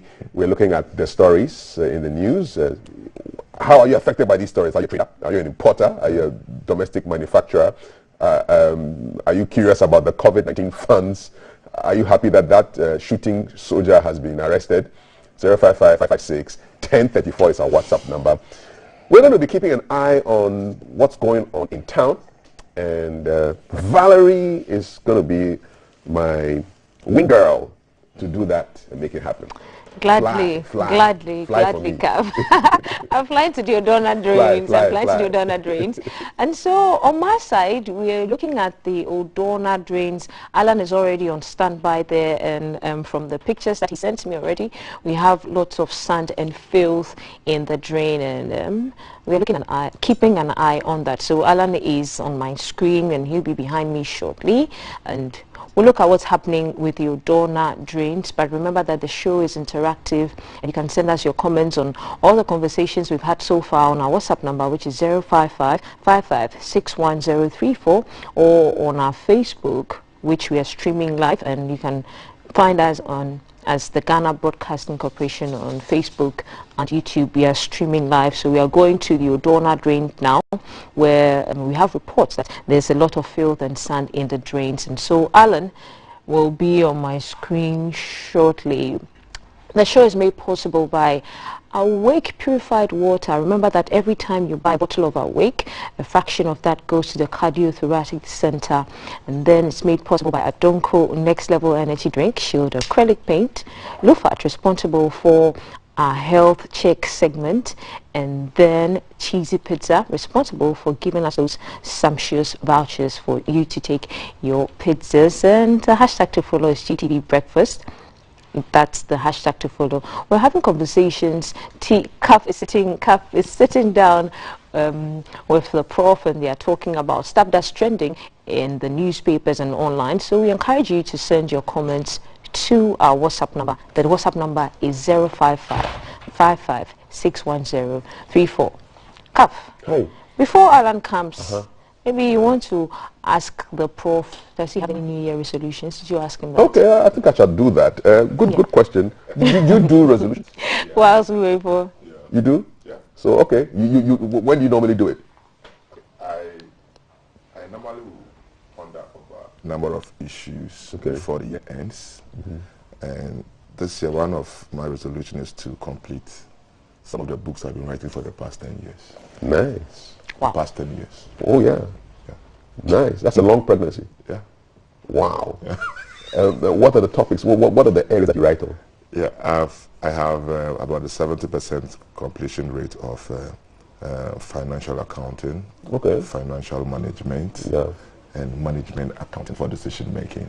Okay, this is right in your field. Yeah. Yes. Yeah. Well, to be a professor, it's not a joke. Yeah, you've got to keep producing. Yeah. All right. Well, we pray that you get all the ideas to put it together, so we can see what began as an idea come out physically in form of a book or books. Thank you. Please invite me to the launch. Yeah. You keep an eye on that launch. Yes, I will. Please invite us. Yeah, definitely we'll be there. I think your mind is ready. Yes. And so, like I said, we're going to the Odorna drains, and Alan is ready now. Alan, good morning. What can you report? What's happening?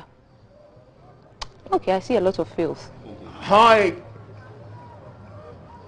Good morning, Valerie, and good morning, Ghana. Welcome to hashtag GTV Breakfast, the 4th day of January 2022. A very happy new year to all our viewers. This morning, we are taking Ghanaians and Ghana to the Odorna drain. This supersized drain was constructed to take care of perennial flooding that affects people who live along the banks of the Odor drain. Make no mistakes, the wall you see behind me is not a bunker somewhere out in the city. I am right in the middle of the Odor drain. And so I'm standing in the drain as much as you can see.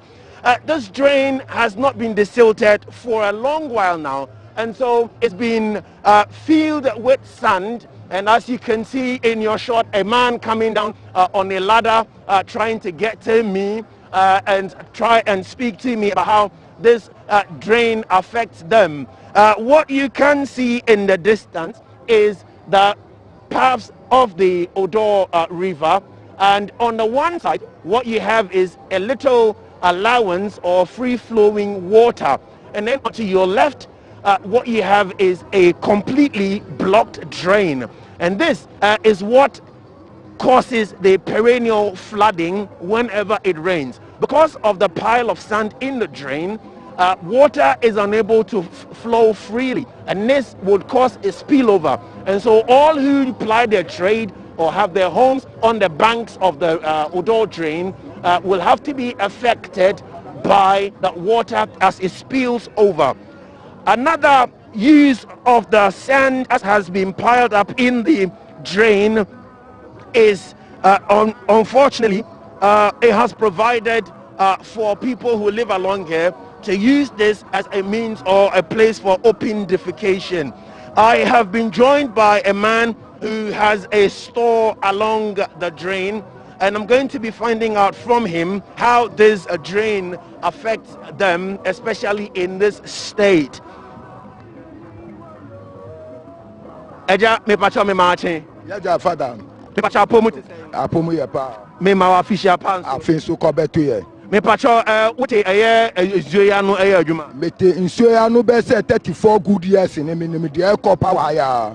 Me pacho efri se oye sa drain ni ma mo seka nsuya betimi akono. Ni mu apa ye de abo mo ne ne. Ni mu anu nana wo boy kakra bi bete enye satam no na ka ese o mo ti dote anu wa amna no ama ahunto aba.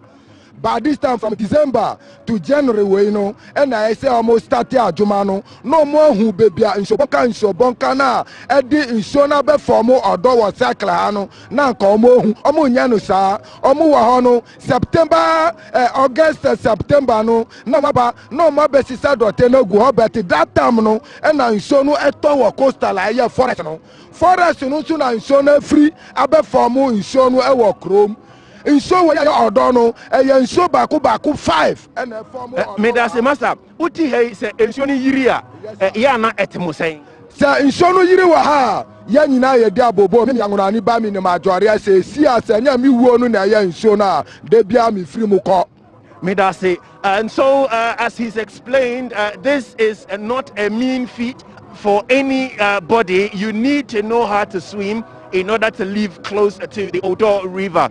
Obviously, housing issues in Accra has meant that some people have to find a way living close to the Odorna River. Indeed, if we're unable to get this taken care of before the rains begin, then by all means we can't expect another flooding. And I'm not in any way reminding anyone of what happened to Ghana on the 3rd of June a few years ago. This may likely happen again if this remains the way it is.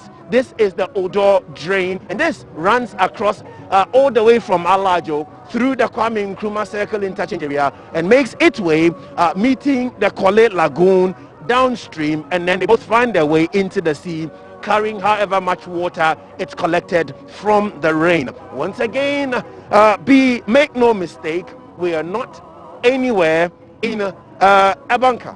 We're actually in the Odorna River, and my cameraman is trying to go up and mount a ladder provided by the residents along the Odorna River to try and get us at least what it feels or where I am in particular. And so once again, as you can see, I'm in the river, and this is it.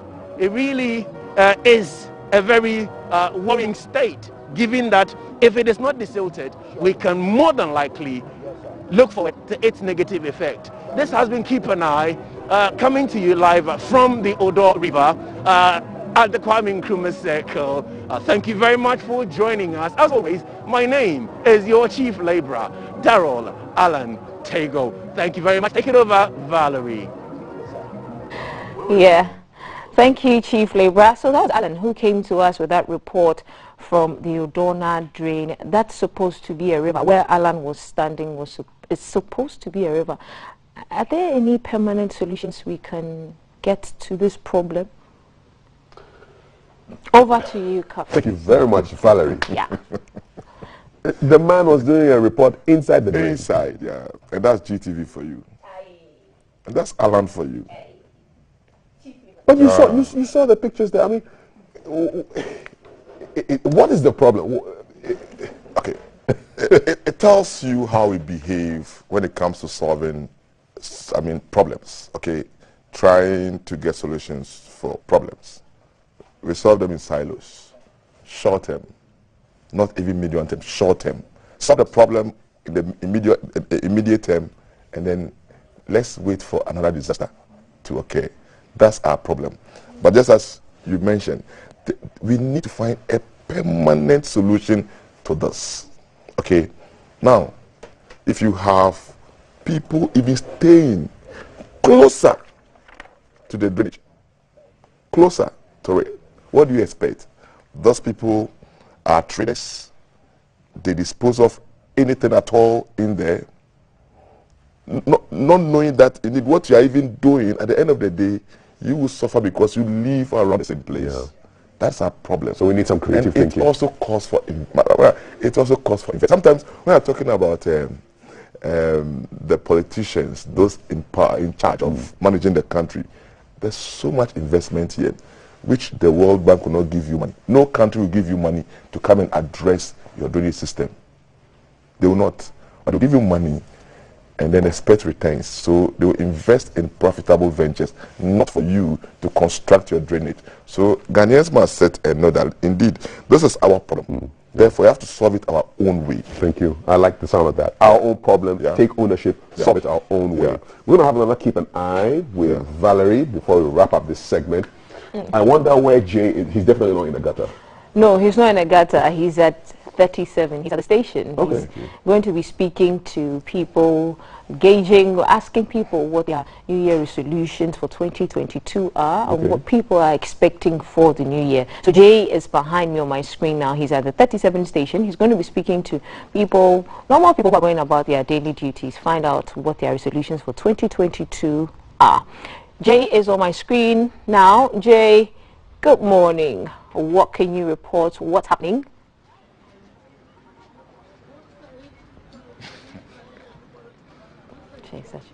Good morning, Valerie. So there's this old joke which is already making the rounds, and I just want to say it one last time so that everybody else can stop saying it once and for all. I've been seeing you the whole of this year. You're looking great, by the way. Good morning, everyone. Welcome. It's hashtag GTV Breakfast, and like you rightly said, we are the 37 main station. You know, we are out and about, finding out how people have started the year.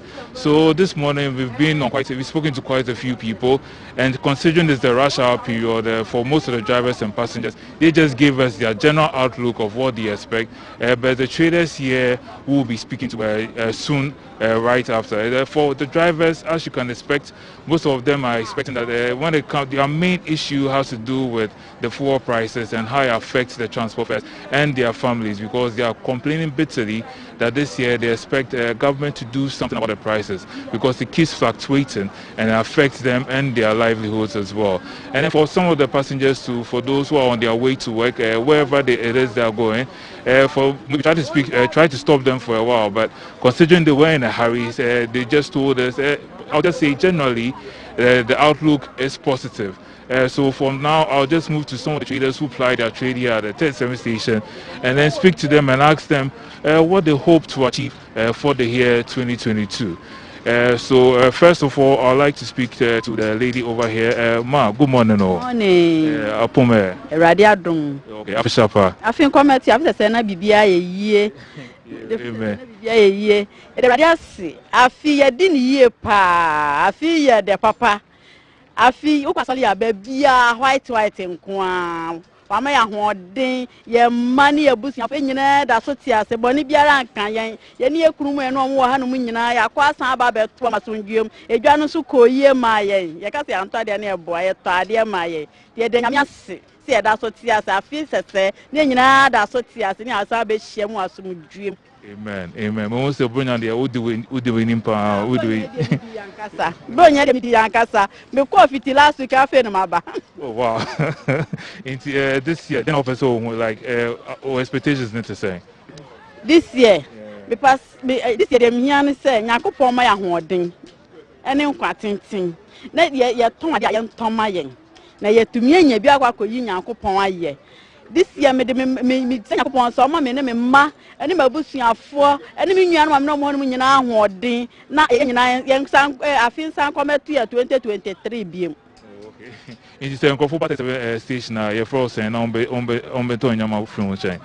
Pacho ye frame me comfort ventura. We say yeah advert amount is here. Thank you so to me free achase. Yo, thank you so much, Matt. So that's one vendor who was saying how good the Christmas season was for her. So I'll speak to the chairman of the Traders Association here. He's in the person of Samuel. Good morning, Samuel. Afishapa. I feel come training. Apome. Oba da be nya hoye. Any madam comfort kasa sisia na ubonya no saying. Oh, nya men charge there. The radio any doors no do. Obi on the product be come by. I share some afia cover trainer. Papa na yebi de sumbu no da mai ekwanya hoɔden ene hia woni pa obra bom wo nkwa na wa hoɔden eno manyina wo ho ma wo da ka kyɛde te papa ndi etwa de ye sense afi won san fi ntwa asundwe ye sere asundwe a ode ama ma no omani ntim na ye asundwe nye krabahwe na ahoho nkrom esun bi mfiri ha na ye leaders for so nye ntase ne nkabom apam na je hye o ma ye hye ato ma afi emu ma no ye so ye nsan ka bi the essence awurade o mani bi nsan no man ase no o ma ye leaders ne ntase sa asundwe ba so ho a ye mo so benya asundwe say right so on phone no fan kan say yehu ye ho no once am fiu afufufure nim e be ba 2020 on fiu ntwa e say right modern bo so onko so no me yen nti na tiase e so be nim na enti o expectations one no and o bi ka bi eno anu no yen penim phone kwa na o pese o kan o mo ase ana afi yen so ye tim mo fo no die hia pa so ye nukuri de be jam ya ho ene ntiase si yenya ntiase ama ye ho ne edi no kura minim se yeni ntiase de basabasaba ntiase no bi kan so ntiase de basabasaba ntiase adwuma na se ye nim lantie no ne mpinifo nyo bia so hu se odi no kwedi na adwuma no wutu na mo no ko ba oso be kan ho eba mo bi so expect se chenchi bi ma hwe bia ansa na ho ato no. Thank you so much.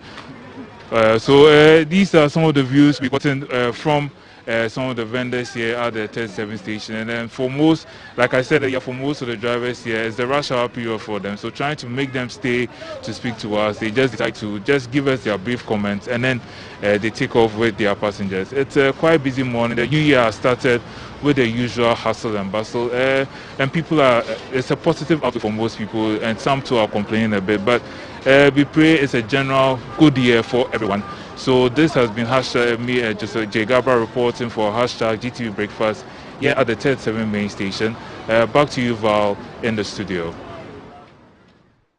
Yes, and so we are tapping into that good cheer from the people that Jay spoke to. Hand over to you, citizens of Imofia.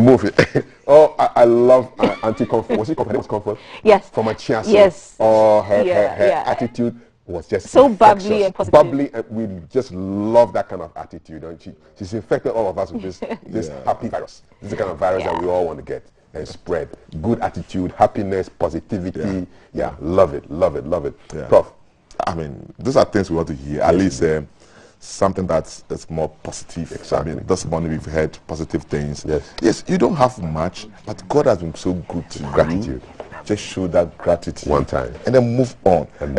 When you have the spirit of positivity, okay, at least whatever comes in, you face it. The lady has made that day. Oh, too much. A chance to the world. Professor John Koku, Mensa Maltos, Dean, School of Graduate Studies at UPSA. Thank you so much for spending the first Tuesday of the year with us. Still to come on our show, we've got highlights of a conversation that Abdul Hayim Mumin, broadcast journalist here at GBC GTV, had with the Right Honourable Speaker Albert Bagbin on a whole range of issues that you want to be excited about. And then also, we'll be looking at the outlook for 2022 in Parliament with the First Deputy Minority Whip, Honourable Ibrahim Ahmed. We'll round off today's conversations on the warmer side of this studio with Valerie and veteran actor Fred Amugi. There's a new reason for you to go to the cinema this week, and she will unveil everything at the right time. You're watching GTV, #GTV Breakfast. Our WhatsApp number is 055-556-1034. Keep them coming in. We'll read as many of them as we can. We'll be back with the speaker and what he said last week. Don't go away.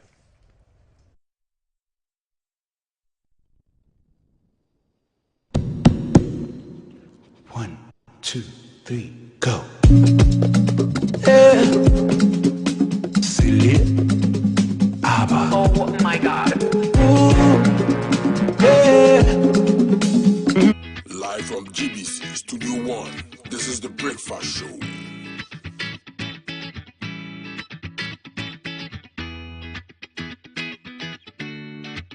Good morning, my neighbor. Good morning. Good morning, everyone. Good morning. It's a good morning, and we serve you breakfast. Not just any breakfast. Sizzling healthy. Yeah, all the time. Okay, let's take a peek. I brought my spine. There are certain things that we do to help the children with their brushing. And there's much more on offer on GTV Breakfast. You want it served buffet style? On-site restaurant. Complimentary breakfast? Half of your plate should be vegetables. So in my lifetime, I haven't seen Ghana Black Stars win an African Cup. Can I show what is written at the back? Yes, definitely. Where's the camera? Just stand and turn. So what's your pleasure than Votras, yeah? At that time of the morning.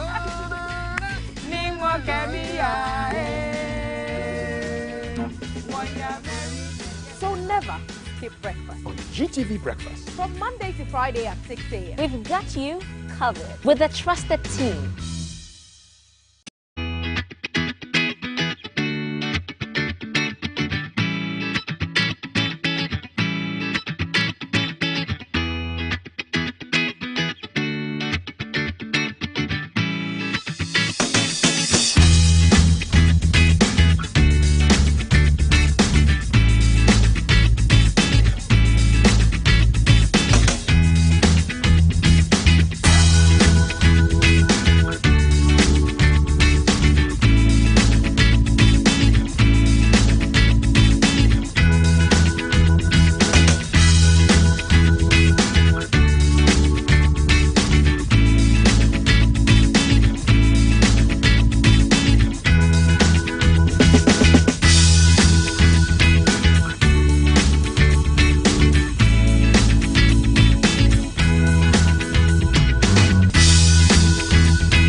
Good morning. It's a good morning and we serve you breakfast. Not just any breakfast. Sizzling healthy.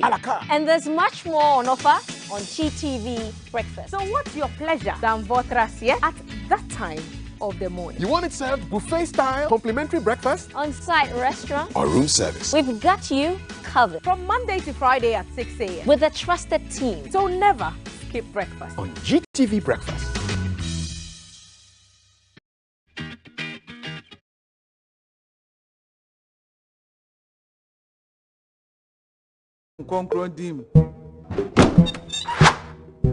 The groom is sick.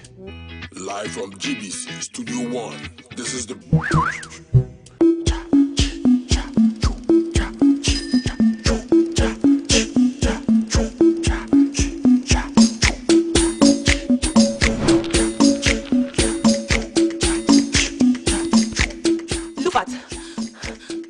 Lufat.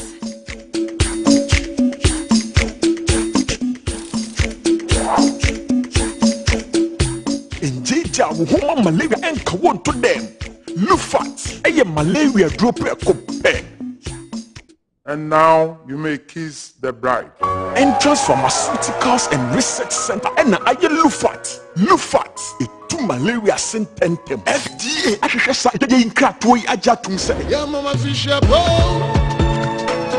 I said Mama Fisher Pro. I feel to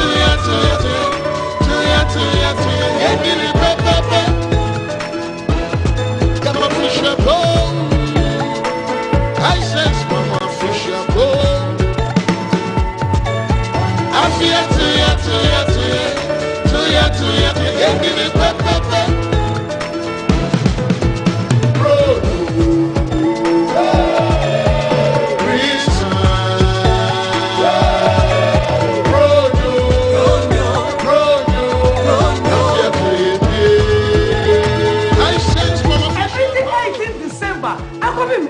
January. I said, Madam Hisense, my teacher is one sir. Who? On the coach, dear. Hisense. I did that prices.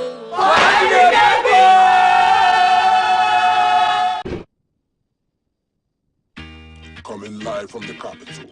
This is the Breakfast Show.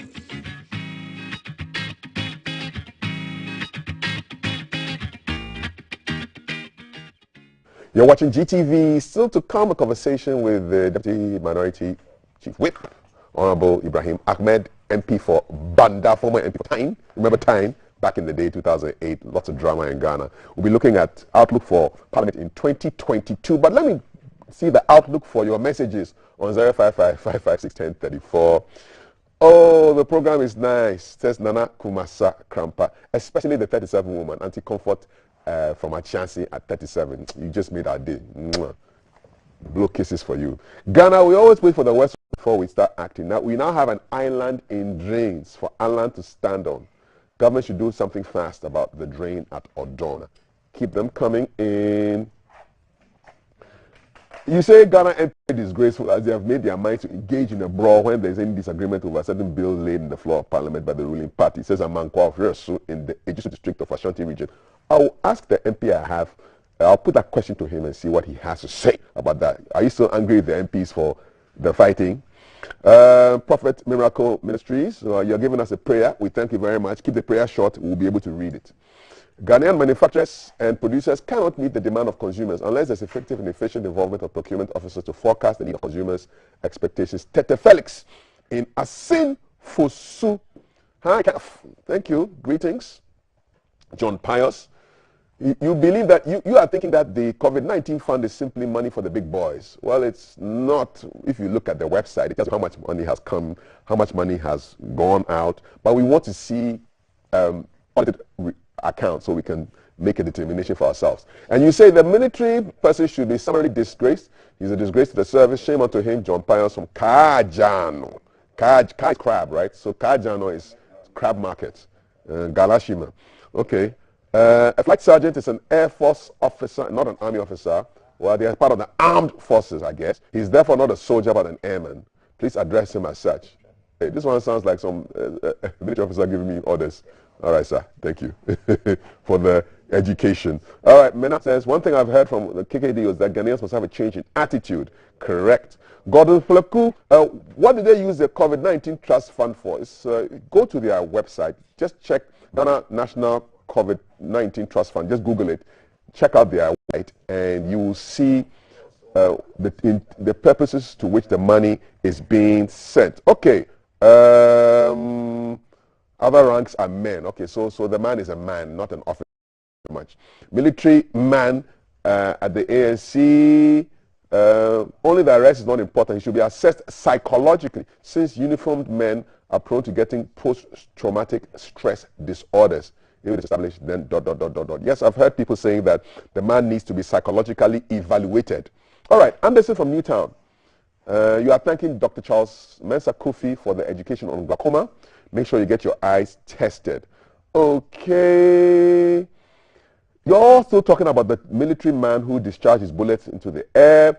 Should I call this madness or overjoy for someone to think shooting live bullets in the air is the best way to celebrate? Hashtag GTV Breakfast. So keep them coming. A lot of messages. Let's do a few more before I jump into my conversation. The police under Dampare doing a great job. Military man must be made to dance to the music. Okay. I see a gentleman and two ladies posing for the new year. I wonder who they are. Okay. Kufu Dira Ernest, thank you for your message. Daniel Josiah, thank you for your messages. Keep them coming in. We love to read your messages.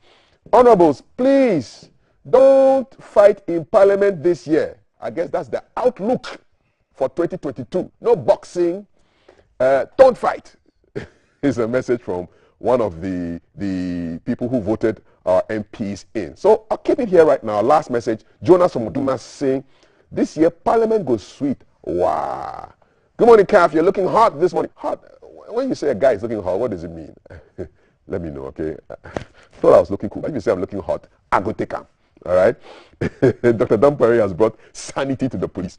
Sanity was always there. It's just being expressed more. All right? Okay. I think I'm done with the messages for now, but keep them coming in 055-556-1034. I'm going to take my seat right now and speak with my guest, who is Member of Parliament for one of the people of Banda in the Bono region, and he is the first Deputy Minority Whip. All right, Honorable Ibrahim Ahmed, salam alaikum. Alaikum salam. Good to see you. Very well. What does a whip do? in Parliament? In short, the whip is a disciplinarian. You are a disciplinarian? Sure. You are like a prefect? Yes. How did you fail in your job of disciplining your people when they started fighting in Parliament the other time? To begin with, let me say a very good morning to you, our cherished viewers. All right. And the staff and workers of GBC as well. Thank you. But I cannot forget the flag bearer of our party, the former President of the Republic, His Excellency John Dramani Mahama. Okay. I wish him a happy New Year and a Merry Christmas as well. Okay. So this is the first time I've been here in 2022. Kafi, if you ask whether I failed in my job, I would say no. I executed my job very well. And I believe the best came out. So that is the answer for you. You executed your job very well and the best also came out. We will talk more on this topic of the outlook for Parliament in 2022 because we are asking questions. I'm going to be seeing more of the chaotic scenes that we witnessed in the 2021 Parliament right from the beginning, on the 7th of January 2021, all the way to the end of the Parliament. Some people think that the title Honourable has been demeaned by the behavior of the parliamentarians, and we see a playback of those scenes last month. And the question we are asking is a couple of questions. How is the minority going to cooperate with the majority in the best interest of the people who put these gentlemen and women into their positions of members of Parliament? What is going to be the outlook for the next session of Parliament, which begins in exactly 2 weeks, on the 18th of this month? Have issues around the controversial e-levy bill, which sparked the violent clashes, been resolved? Did they use this Christmas to sit down and jaw instead of more war? Are the MPs ready to rewrite the script to gain or regain the respect of Ghanaian voters? These are the questions that we will be seeking answers for from my guests, who is the Deputy Minority First Deputy Minority Whip in the House of Parliament, Honourable Ibrahim Ahmed, MP Banda. This is GT Breakfast. My name is Kafui Day. Keep the messages coming in. 055-556-1034. Okay, before I jump into the conversation, I would like us to just have a look at some footage of an interview that our colleague Abdulhai Mumin had with the Right Honourable Speaker of the Parliament, Honourable Bagbin. A couple of issues that he spoke on, and I think I want to take it from a question that Mumin asked the Speaker. He asked the Speaker whether he was happy about what was going on in Parliament. This is his response. One cannot say you are proud of violence. Nobody will be proud of violence. But it's a process you cannot avoid. And as I said, God's hand is on what is happening in Ghana. God's hand is in whatever is happening in the Parliament of Ghana. We always say that when you sow the wind, you reap the whirlwind. No wonder that the wind that was sowed on the 7th of January was reaped at the end of the year in December of the same year. You sow the wind, you reap the whirlwind. It happened to us as a country at the inception of independence. Yet, we haven't taken notice of it. The struggle for independence sowed the wind.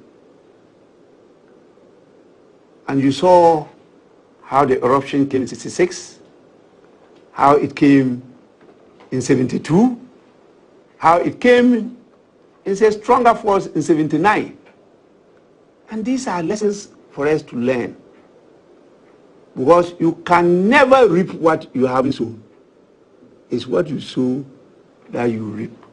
That is why we have the wise saying do unto others as you want others to do unto you.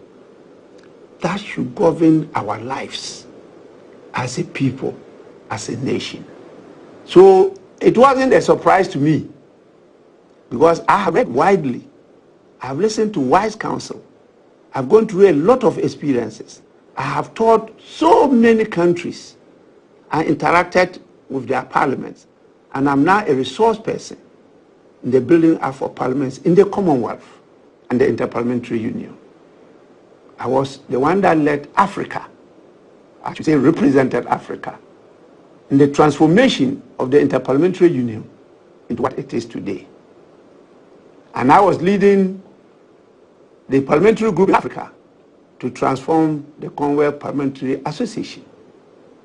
And so with that kind of experience, I was not surprised this year ended in fisticuffs, because all the signs were glaring to everybody that the road was not going to be smooth.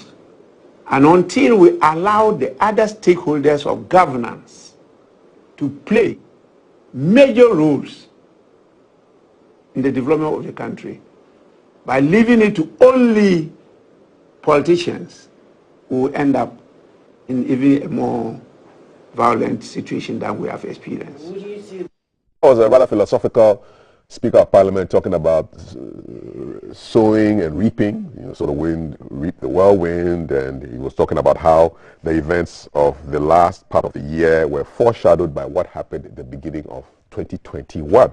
There's been a lot of conversations around exactly what the standing orders of Parliament are and how they are being interpreted in the House. So Abdul Mumin asked the Speaker what his views were about the standing orders of the House that he is in charge of, and this was his response.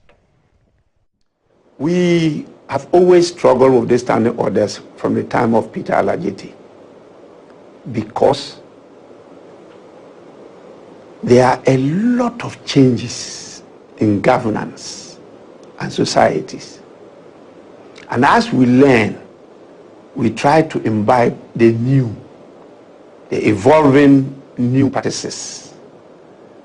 And there's always something to add to. But we have promised to at least outdoor it. Initially, they always approve the standing orders by resolution. We now want to approve them as a constitutional instrument in accordance with Article 11.7. And you see that they talk about orders, and that order is spelled with a capital O, which is the standing orders of Parliament. And that is one of the processes we've gone through. So it's now at the pre-laying stage, where we have referred it to the Committee on Subsidiary Legislation to finalize and present to the House. And so the first quarter of the next meeting, we'll see the opportunity to enact that instrument. And that instrument is going to take a lot of things into consideration. The key ones I'll draw your attention to: how we can open up parliamentary committees to media scrutiny. So that is not an exception, but it's a rule. As of now, it's an exception. The media can only go into the committee meetings when allowed by the chairman so to do. Now we are by law legislating that media should have free access to the meetings of parliamentary committees, save for good reason like security and other purposes. That is one of the key departure from the past. The other key departure is the introduction of key committees that were lacking in the previous parliaments. We're now looking at how we can have a committee dedicated to the constitutional commissions. We are now looking at how we can open our parliament for key governance leaders to come personally before the House, not through political appointees, to put across their case. We are now looking at the opportunity where we can cover areas like security, research, and intelligence. Now, we have to have a committee on defense and interior. But Parliament needs to know more than that. That's just a matter of defense and interior.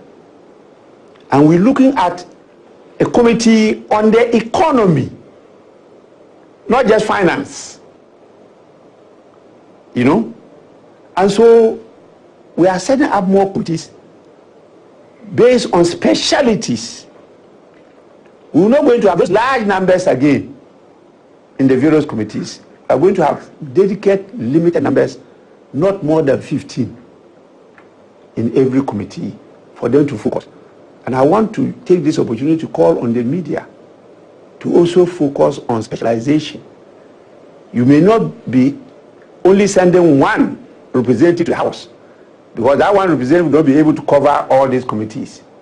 You will need to have specialized personnel, so that if they are dealing with finance or economy, or they are dealing with intelligence and the rest, they are dealing with IT, you should have somebody that can report and report well and adequately to your media house.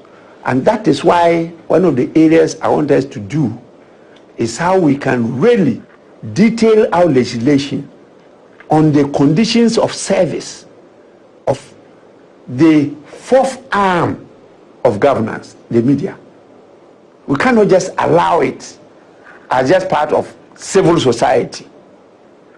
We have to focus on it, because without the media, you can never get democracy, and you can never get people of diverse backgrounds to work together. It's the media. And if you look at the Singapore experience, that is one of the facilitating instruments Lee Kuan Yew used to build Singapore to the state that we call it heaven on earth. We can do it. Looks like a lot of changes are planned for how the House will be run. I'm interested in that whole business of more media scrutiny of committee work, and the fact that it looks like the reality is that media houses will have to detail more than one person to cover the activities of Parliament. So you have specialization in various things, agri, finance, you know, all that stuff. He spoke a lot more in that conversation with Abdul Haim Mumin on Mumin tonight. And quick mental, 137 plus 137 plus 1 is what? Yep, that's the composition of Parliament, with 137 for the minority, 137 for the majority, and then one person who is independent but mostly sits, or all the time sits, with the majority. What is Speaker Bagbin's thoughts? What are his thoughts on how the House is composed? Take a listen. My study and experience of parliaments all over the world, parliaments that function and work for its people, are homegrown parliaments or homegrown democracies. And so when you go to the American system, you realize that the root of the American system is a British system. But they departed from it in many ways. Even the British system itself have ceded and accepted reforms. And so the kind of system that we call hybrid, which people claim to be a mixture of the Westminster and the presidential system, is actually not what is in our constitution. We have opted for a different system, a homegrown governance structure. And so we added our traditions and our cultures into the option of governance for this country. And we need to focus on those and develop a system unique to Ghana and not any other country. Our values, our principles, our norms are different from the other countries. And more importantly, our history. You can't forget about it.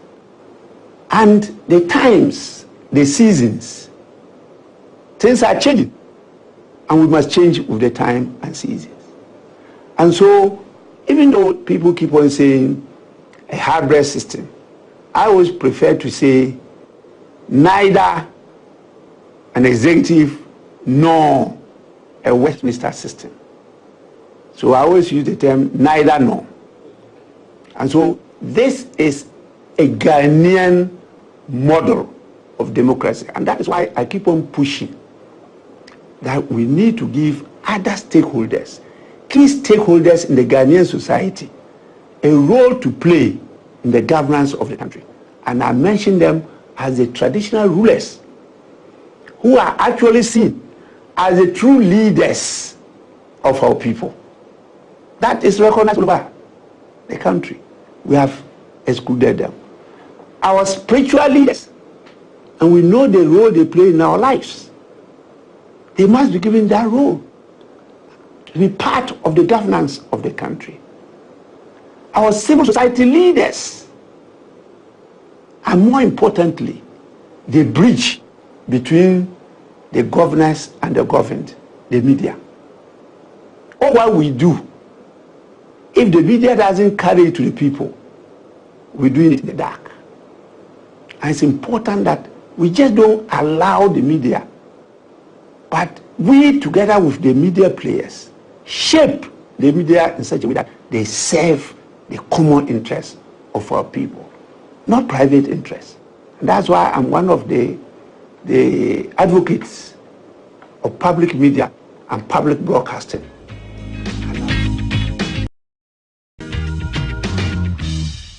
You're watching GTV Breakfast. WhatsApp number is 055-556-10. For my guest is Honorable Ibrahim Ahmed, First Deputy Minority Whip, MP for Banda. So you processed the thoughts of the speaker in those clips there, and any thoughts generally before I jump in? Kafi, the speaker is a historian, and he is an asset to the country. So he said that in all those disturbances or riot in Parliament, he has never presided over any. And that, in my candid view, if the speaker were to be in this seat, I don't think there would have been even a single fight in Parliament. What do you think about those who say that it is his absence from the House that occasioned it, and it displays a lack of leadership? Well, how do you respond to those questions? Kafi, those people are just saying that out of sheer hatred. For who? On 6th January, was Speaker Bagbin the Speaker of Parliament? We're talking about the... No, I'm asking you, but when for the first time Parliament fought? I'm not going back into history, sir. I'm looking at what happened recently. We started with the fight on 6th of January. Was Speaker Bagbin in the chair? Was the Speaker of Parliament? So if anybody should say that, it's just a figment of that person's imagination. Well, the person is not a Speaker of Parliament. Somebody is a Speaker of Parliament. Somebody has chaired Parliament, and there's a fight. Then later somebody becomes a Speaker of Parliament, and you want to credit that person with that fight. Who do you blame for the first fight on the 6th? The first fight was just the government, the executive shifting of the goalposts. That brought the fight on the 6th of January. And I'm saying it because the Constitution is clear. And you know, we are creatures of the Constitution. So when you want to put the Constitution aside and do your own thing, that is what generates this fight. You think that, how do you think that we can prevent a jungle? You prevent a jungle by enactment of laws. Okay. So when there's laws and we all want to go by the laws, there will be peace. Who do you blame for the second fight, the one in December? No, I hope you are not clear with me that the first fight, because the executive and the government with his minister, Kandapa and co, Fred Amugi and co, wanted to put the secret balloting aside and come and insist on open ballot. That's what brought the fight. You agree with that? So you can't credit Speaker Bagbin with that. Then you come to the second fight. Who caused that? The second fight, not the second, come to the second abortive fight. Which one is that one? You remember when we came to the approval process of the budget on the 26th of November itself. Yeah. That the majority, the governing majority itself, walked out of the Parliament. Will you blame Speaker Bagbin for that one too? Was there a fight there? No, there was. There was mere chaos. When you see ruling MPs, governing party, oh, I want to agree, then they walk out. All of this, they walk out. Do you credit Speaker Bagbin with that one too? No. You see, Bagbo is somebody who is a principle man and who always want to apply the principle to the latter. And when laws go against you, that's why there's a saying, when it goes against you, then that one you feel that is very painful. When it goes against me, then you say it's very sweet. You see, on that 26th, when Bagbo was in the chair, he was making sure, going to make sure that justice prevailed. And if you had gone with the vote that, on that day, the ruling government realized that they were going to lose. So they shouted that somebody was in the public gallery. And because of that, that became an issue. And they walked out. And they walk out. And in walking out, they walk out with confusion, commotion, this. Okay, how about the last fight for the Then you come to the third fight. The third fight that you are talking of. On that fateful day, what brought it? What brought it was that the budget was rejected on the 26th when the majority walked out. Then on the 30th, that's 3 days later, on Tuesday, on that same 26th, the governing party held a press conference and promised that they were coming with their speaker, and they knew the right honorable speaker will not be in the chair, and they will come with their speaker on Tuesday, and they will reinstate the budget. And when they came, who was in the seat? So when they came, the first deputy speaker, when they said they were coming with their speaker, we were waiting to see who their speaker was. Who was he? And truly, the speaker went on medical leave in Dubai, which was known to both of us. And it was not only the speaker who was due to go on the medical leave. The speaker was to go to the medical leave with the majority leader. And we knew the two were to go to Dubai on the sick leave. But because of that press conference that the majority leader and his team did, we'll come with our speaker and we'll reinstate the budget. So he even had to defer his own medical decision. But the speaker went. So on Tuesday 30th, they came with the first deputy speaker. And when they came with the first deputy speaker, they reinstated the rejected budget. And they came on order 51 and 2.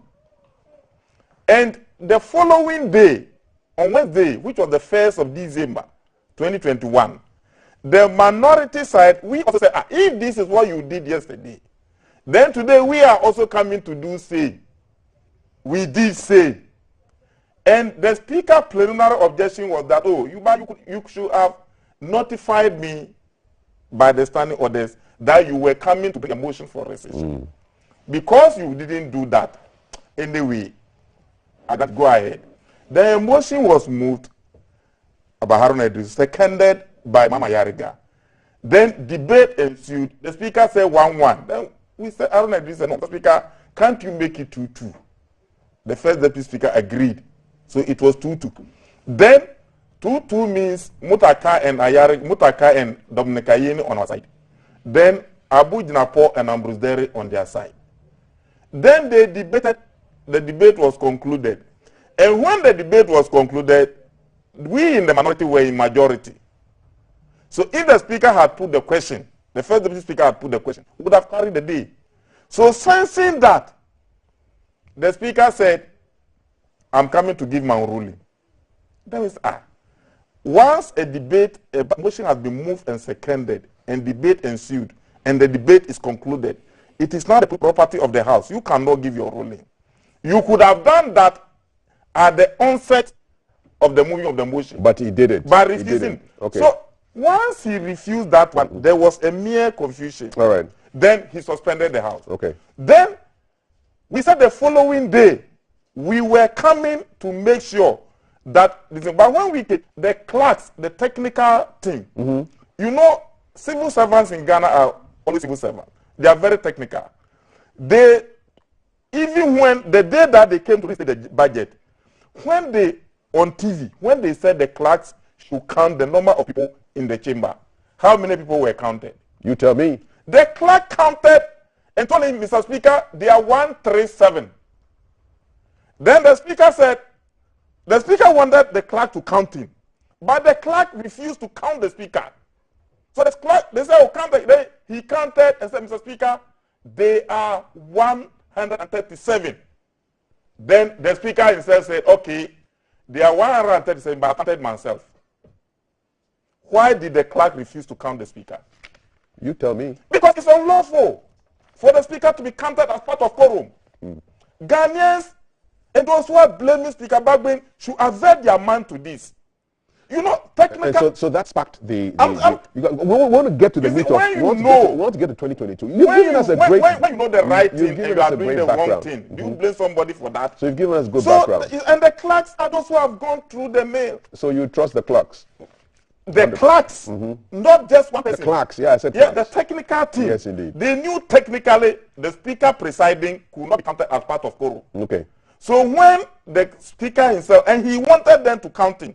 So when he said, oh, before then, I will allow the clerks to count and tell me the number of people in the chamber. They counted and came to tell him, Mr. Speaker, they are 137 honorable members in the chamber. Meaning the speaker didn't have quorum to go about the voting.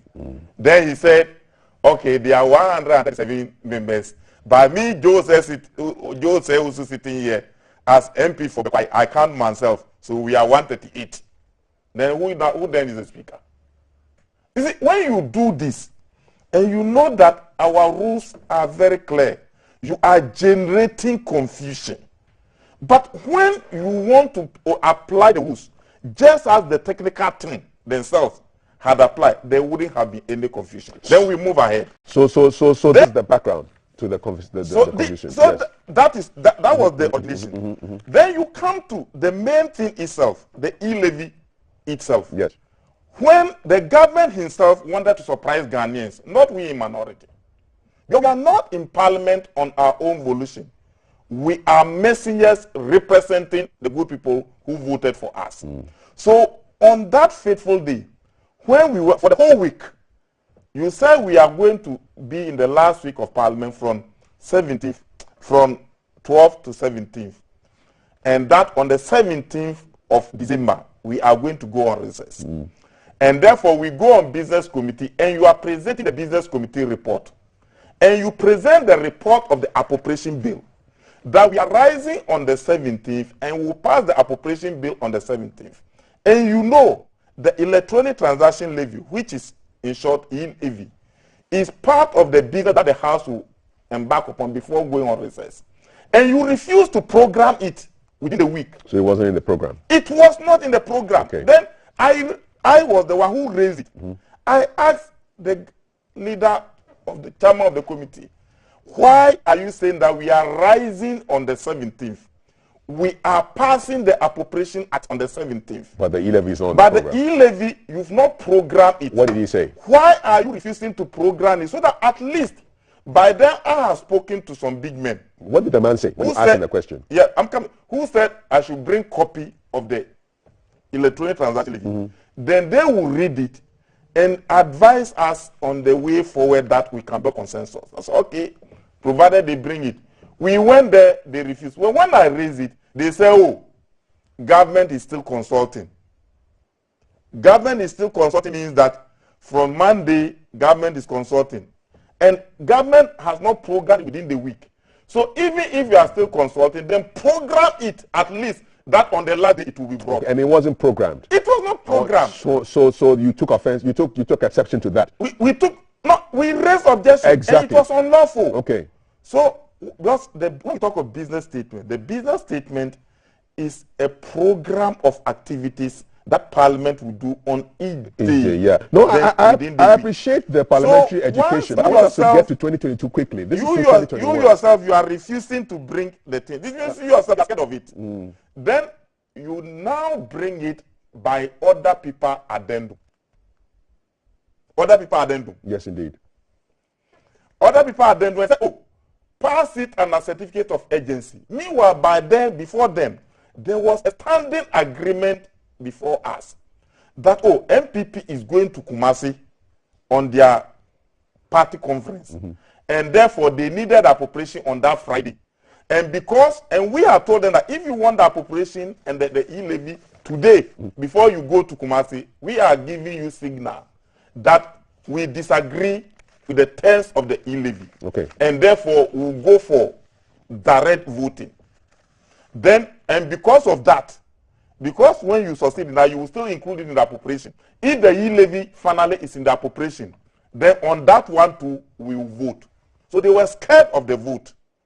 Then they said the majority leader agreed with the minority leader that they were suspending the e-levy and that we should pass the budget appropriation. Then later they will do consultations and in due course, if there is consensus, then they will bring it. Okay. Okay, fine. So that is why we passed the appropriation and nobody in Ghana knew that the budget has been approved. Then why did you guys start fighting? Then after that, you see, when you want to make a U-turn, as if you are a smart person, that's where the fight are.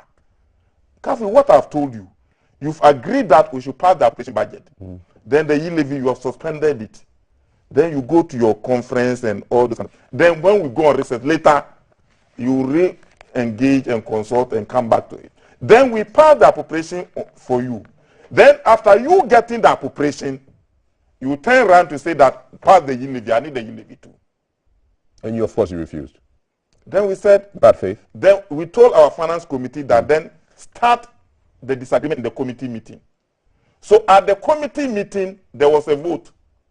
And out of the 24, one was a committee chairman, 12 NDC, 12 MPP. So on the 12 voted against the e-levy. And 12 for. And 12 voted for. That's the committee report. Then, because it is a committee, the chairman now had a casting vote. So the chairman, Honorable Kwaku, voted yes. So it was now 13 against 12. And you brought that so by majority decision. And they took that one, that we should go on a certificate of agency. For the first time, we also raised objection on the certificate of agency, and that was the procedural vote.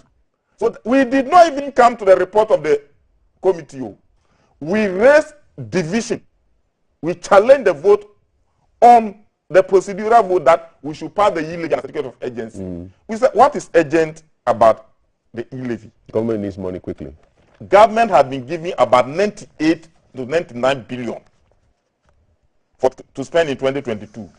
So this 6.9 billion, if government doesn't get 6.9 billion, Ghana will not collapse.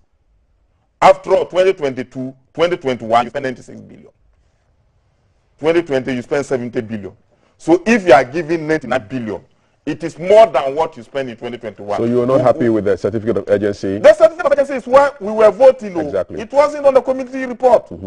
Then we were just trying to give them signal that this is what Ghanaians are feeling. And this is what Ghanaians are. I'm a member of Parliament. So if we, those in that chamber, think that we are good enough to do everything without consulting Ghanaians, we will be deceiving ourselves. The e-levy was the most unpopular bill in the history of this parliament ever since I entered there. Because even you see MPs saying that, oh, if you sit there and this thing goes through, we are dead. But we cannot talk. Do the talking for us. MPs. So it was not like it was 138 against 137. Even if the e-levy was to be subjected to secret balloting, it will not get 20% of the chamber, of the vote. And that is why government itself was jittering. They will be doing this. Oh, I will bring it. I won't bring it. I will bring it. I won't bring it. And it's not enough for me to sit here and be telling you things that my colleagues on the other side have told me. But in short, in summary, we want to hear. It was the most unpopular. Even at the fight. What do you mean? You get people on the other side. If you sit there and this thing goes through, that's all. Because what happens in the chamber is a closed book. Once they subvert the rules and pass it. Are you saying some of the majority people were supporting you fighting their own people? Were they not fighting? Can you fight alone? You can fight alone. But it is not everybody in NDC who enjoyed the fighting. Neither is it everybody in MPP who enjoyed the fighting. Did you enjoy the fighting? I was the one who was marking them. After everybody, it was division of labor. My duty was to sit there. If they say Kafi, then I look at your face to make sure it was truly Kafi who was coming. Then I'll mark you. So after the 38th person voted, then the first deputy speaker said, Lord, let me tell you, as soon as the first deputy speaker, second deputy speaker finished, we change me, then me to vote. So the people said, we will sit here, you presiding. This man will vote, then he will come and change you, then you go and vote. Where were you sitting? There. You had a good view? He said it, I'm quoting him. He told the chamber, the whole chamber, it was not in secret. Let me tell you, as soon as the first deputy speaker finished, he will come and change, and I'll go and vote. So he said it's in the hands of. Okay, so when later the majority leader said, Joe said Usu was not going to vote, he was just going to take his medication, it was a lie. So what did you do? And when leaders of the country begin to start lying, then where's the future of the country? What did you do when you heard that statement? Members behind me said, look, they warned us, leaders, if you sit there, we heard what this man said, that this man will vote, then they will change, then he will go and vote. That one, we are telling you, will resist it. And that is where the chaos broke. But can't we? We are all Ghanaians. So you think me, I'm not concerned about the progress of Ghana. If you are doing something that will benefit Ghana, explain, inform me. That is why democracy is not for the uninformed. Inform me. Reason with me. This is why I'm going to do, and this is why I want to do it. If it will help Ghana, do you think I will say no? That is what I say no. Let's build consensus. Are you surprised by the level of disappointment and disgust that Ghanaians have expressed by your behavior? No Ghanaian will endorse fight, like the speaker said. But Ghanaians were happy that the levy didn't go through. Are you aware of that? Were you happy that the levy was not passed? Am I the guest or you are the guest? Oh, no. Is this a rhetorical question? I don't answer rhetorical questions. But on a more serious note, me when I went to my constituency, they were jubilating that the levy was not passed. And even after that, let me tell you, the members of Economic Council met us. They met the majority. They met the speaker. They met the finance minister. They are meeting the executive. And they have a role to play in the governance of this country. What is the role? You see, when you see a Roman father, don't think that it's only theology that they went to learn. They are experts in governance. When you see Pentecost pastor, don't think that he just went to learn John 3:16. Some are experts in real estate, some are engineers, some are... So it's that they have resource pool of ideas that we need in this our government. But the mere fact that me have been voted for doesn't mean that I have a monopoly of knowledge that they shouldn't do. So now everybody is bringing their experience to bear. And when they met us, and we explained that, but why is it that you have all these things and you've not approached us? You know, we have, for the past few months, we thought politics is for the politicians. We were not engaging them. And if we had been engaged, if government himself had been engaging them, government wouldn't have brought this thing. Do you think that Ken Oforata qualifies that I will make a law and tell them as soon as any other thing that you write that it qualifies for levy, then it should be tantamount to levy and tax? You bring a law like this and you say I should pass it on a certificate of agency. Halfway. Am I not educated? I may not have gone to Harvard, but I went to Legon.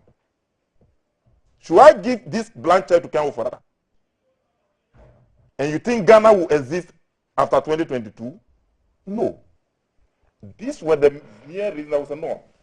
This law that you have brought, let's go and consult on it. What's the outlook for 2022? Clearly, in fact, I had a sigh of relief after engaging the Christian Council, the Economical Council, and after they engaging the speaker. And I know if government would change their posture, because we in minority, we have a resolution.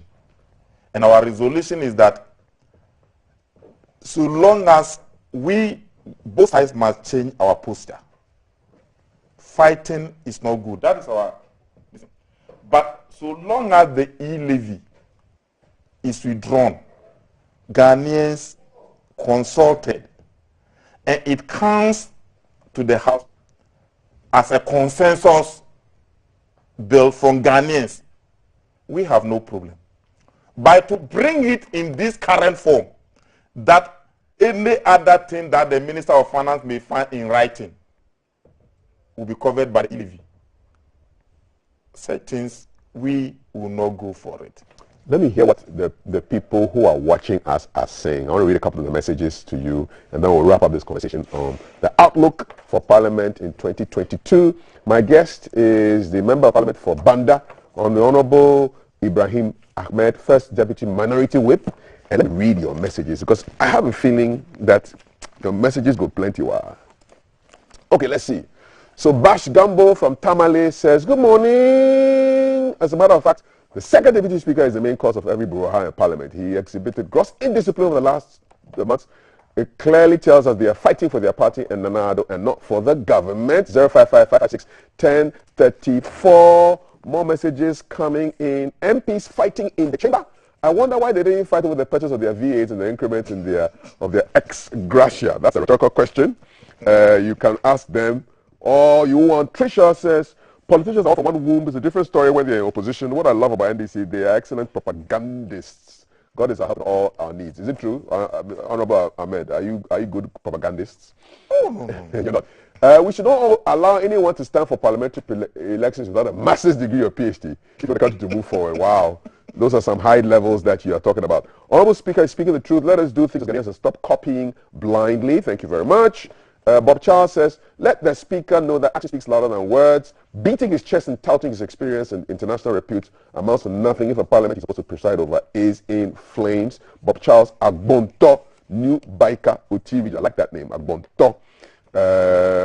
Let's see. Happy New Year. I believe this year's episodes will wow Ghana and beyond. I agree. Thank you very much. Perpetual says she's enjoying the program. Keep it up. And somebody's talking about a man with two wives. We're not in that conversation, so I'll move away. I'm disappointed in the speaker and his attempt to justify the violence that took place in Parliament late last year. It was partly due to a failure of leadership, and he must share the blame too, says Yao in Accra. Says, I don't agree on what the MP said, that he executed his job very well and the best came out of it. He should admit that they have all gone wrong. Okay, keep them coming in. 055-556-1034. Lots of messages. Muhammad Shafiu Hussein, Assalamu alaikum. Muhammad from Kaswa. Let the deputy know they are not contributing anything to support the COVID-19 vaccination. But you say you're talking about voter regime being the NDC stronghold. More messages. They are flowing like aqua. Please tell the MP to apologize to Ghanaians to stop justifying what they have done. Danny South Dayi. Is an apology in order? Are you going to apologize? If there will be apology, it will come from the head of the institution. But I think the head of the institution also spoke. Who is that? Who is the head? The speaker is the head of the institution. All right. Okay. But you would apologize, NDC. Oh, Kafi, I told you my job was to make sure that the e-levy was not passed, and it was not passed. Okay. So you won't apologize. So should we apologize to Ghanaians for not passing the e-levy? No, the fighting. The blues. We are talking about the blues. We don't like the blues. Dego, tell the Banda MP we don't deem them honorable anymore. Their actions are not honorable. People are saying that about Gordon from Dan Suman. And Malik from Medina says, I feel disappointed with the fight because I don't think that this is a better way to go about. There's a better way to go about it instead of fighting. Monica says, when your salaries are doubled, and you also given 60,000 free car loan, did you fight? Were your salaries doubled, Honorable Ahmed? Oh, no. It wasn't doubled. And how much was the car loan? It's public knowledge now, it should be. Oh, the car loan was $28 million. $28 million shared amongst all of you. Exactly. Okay, all right. Okay, do the mathematics. Early morning mental. All right, 055-556-1034. More messages. Bismarck Dugbe. No wonder you're deputy minority. You're talking in favor of your party. We're all watching in the country. Mena says, let's refrain from the blame game. Let's move Ghana forward through the consultative approach. Is that likely to happen, Mr. Honorable Ahmed? 18th January is just 2 weeks away. What are what's the likelihood that you sit together and chat? Kafu, I know government will reason. I've told you the CSO, the Economical Council, Christian Council, A lot of people are on this thing now. But you know, what needs to be done is excessive consultation that we proposed to government, and the government agreed, which government made a U-turn and there was a fight. 8th January, if I were in government, by now, as a leader of the House, I would have called a meeting of the leadership for us to start the consultation. What has passed has passed. Let's see the way forward. Okay. We are in it together. We are in it together. And this is not the first time that a tax is coming and Ghanaians are opposed to it. You know, is that the form of opposition that has changed? VAT, you saw people on the street. Now, because we have a very strong parliament, you see that people are not on the street, but the opposition is in parliament. So government should not think that it's only the 137 MPs in parliament who are opposed to it. We are acting based on the promptings from the fallout from the 275 concerns, including even MPPs. Do you think the MPs are in an uncomfortable situation? No, they themselves are not in support of it. When they went for caucus meetings, some even chastised the finance and the road minister for even closing the road tolls, stopping the road tolls in their caucus meeting. But it's not public knowledge, so we can't. That's what I'm telling you. So I'm telling you for them to know that what they said there and what happened there, we know. So you don't go and blame yourself indoors and come out and be justifying the thing as if it is true. Honestly speaking, this bill, if we pass this bill in its current form and give to Ken Oforata, he will collapse the rest of the business moguls in this country. This is a very emotional outburst. No, he has a track record. Where are his business competitors? Where is Parkway Sindhu? Where is Kofi Amuabin? Where is Otabel? Where is Cobra Dufo? Why are you personalizing the conversation? I'm telling you, these are people that he was competing with. What are they today? Now you finish the first class and you are coming to the second class business to collapse them. Who are the second class businesses? They are the rest, the few ones who are left, even including Kafri. Don't let her go there. No, we are there already. Anyway, but I'm telling you that types of transfer covered by e-levy, any other mode determined by the Minister of Finance in writing. You think that's too much power? Master, he doesn't qualify to hold this code. Ken Oforata, you give him this, a blank check, and which business will survive after 2022? So the e-levy we are talking of is not just ordinary momo. Bank transfers. He sit there, and the man has already signaled that sitting from where he's sitting, he see about 500 and something billion in the digital space to tax, and you give him this knife. Oh, Kafri. Ghanaians should reason with us, and I know a lot of Ghanaians are reasoning with the minority. What's the best case scenario for the best? You see, best case scenario. The best case, I've told you, we are not in the fighting posture. The best case scenario is that let's go and apply the rules. Let's not change the constitution. This is what has held the country together from 1993 to date. Any attempt to put this one aside and bulldoze youth force can bring in anything. So if you're asking of the best case scenario, one, we are coming into a new session, isn't it? The old session, the last session is gone. From 18th to December is a new session of new year of Parliament. So once we are coming, they are bringing a new bill, and the new levy bill that they are bringing should be a bill that Ghanaians have been widely consulted, and they've agreed that as for this one is good for us, we can afford this one. If they bring it, we will not stand on the part of government that we are not passing. But to say, I'm going to bulldoze my way through, I'm going to use force. Who will sit there for you to come and use force? That is what brings this fight. So if they want peace, we are for peace. Let's engage. Let's dialogue. Let's give us our reasons for opposing it. Like I've given you just one. So this lie, even if you are to go, you will see the whole parliament line up to vote against this thing. So it's not like, oh, Mintias here. And we gave them a series of things. This morning, before when I was coming, I was watching you. What were you viewing? People were viewing that, oh, COVID-19 trust fund has been misappropriated. Is that what it is? That's what I was watching. So our case was that, look, let's sit down. As a country, the political elite cannot insulate ourselves from the blame. Let's sit down. If we say we need resources, let's cut down on our expenditure. Cutting down on our expenditure, let's cut down on the waste. Cutting down on the waste, what in your view, Kafui, do you think that is part of the waste? What in my view, do I think that is part of the waste? The Auditor General is part of Parliament. Let all of us sit together and look at Ghana. The little that is left, how can we protect it? Overtaxing, and telling Ghanaians that Ghanaians are not paying tax enough is a lie. And when we meet the finance minister face to face, we can tell him that what you are saying is not true. Do you plan to meet him face to face? Why not? Me, the first day he was coming to pass the budget, I met him face to face. We were those who have been saying that, look, if you don't release the District Assembly Common Fund, we are not going to pass this thing for you. And he went to release it. So it's not like we've been dodging. We meet him and we tell him. But he has been evading. He's been so evasive. He will not meet you. And when you meet me, I give you ideas. You are insulated from the people. You don't have access to the grassroots. You don't know what is happening there.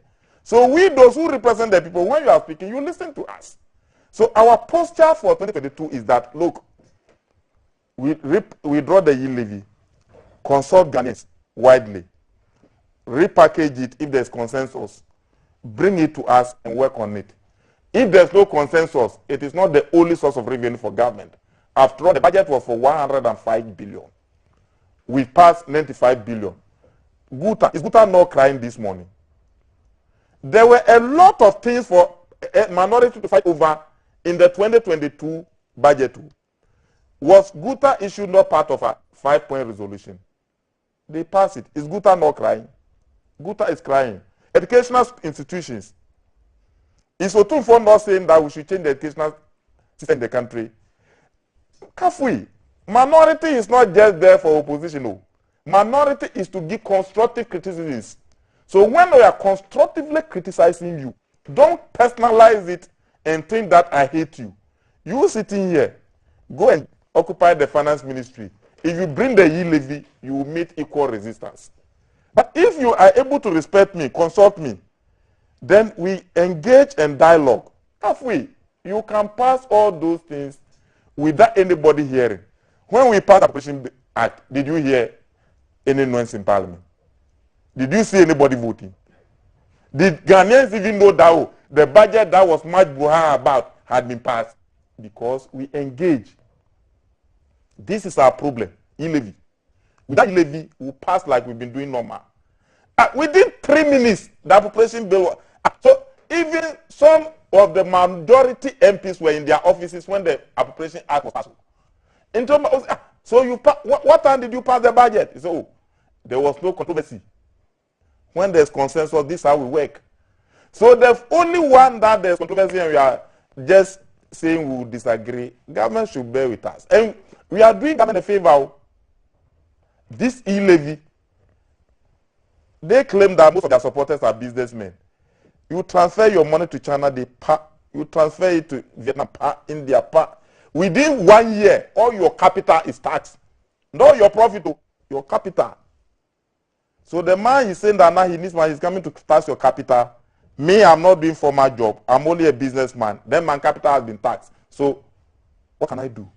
So this thing calls for much thinking, deeper thought. So when we are talking, people should listen to us. And that is where we stand. In one word, what shall we say for the outlook of NDC in Parliament in 2022? Mutual respect for each other. The fights, will it end? Oh, no. For the fight, we will not fight. What will cause us to fight? Kafu, if you care to know, let me tell you. Things that can send this country into fight is just putting the constitution aside and you doing things your own way because you think you are in government. And in 2022, what Ghanaians should watch out for. You remember the Electoral Commission, even when he also came to us, he said he's going to put voters' ID card aside and use Ghana card for voting in 2024. That thing, we are 2022, isn't it? If that is your wish, what do? Do you sit down waiting for 2024 before people will be fighting. Oh, now the voters' ID card will no longer be in use, even though we spend so much money in acquiring the voters' ID card. By going to 2024, is the Ghana card. That is the card that every Ghanaian is going to use to vote. So my grandmother in my village, who has no access to the Ghana card, will start thinking of how to get access to the Ghana card. You came to Parliament and told us that you are talking with the National Identification Authority so that in the coming days, you will take their data and the Ghana card is going to be the voters, the only document, the only that will be used to vote. So as a country, once you have conceived that idea, it may be good, it may be bad. Don't sit down. Start early and engaging Ghanaians. Will Ghanaians buy into it? And if that's the case, why did you acquire so much money? So key word is engagement. Engagement. Engagement. And let Ghanaians know. All right. Don't put it in your MP that you know very well that the my voters ID card may be dysfunctional in 2024. Okay. And that I'm going to use only Ghana card. And the Ghana card, I acquired the Ghana card at a fee. So those who will not be able to get money to go and acquire the Ghana card may not be able to vote. These are matters of controversy that as a country, if we want peace, we must work around them. All right. So engagement is the key word. Mutual respect and engagement. It's been great engaging with you, the Honourable Member of Parliament for Banda, Ibrahim Ahmed, First Deputy Minority Whip in the House of Parliament. Let's see how 2022 goes in the House. 14 days away from the opening of the House for the new session. Really enjoyed the conversation. It's been a torrent, a tsunami of messages. I can't even begin to read them, but keep them coming. 055-556-1034. I am going to take a break. When we return, Valerie sits down with one of the greats of the silver screen in Ghana. FA are his initials. He's coming out right after this. Don't go anywhere. Live from GBC Studio 1, this is The Breakfast Show.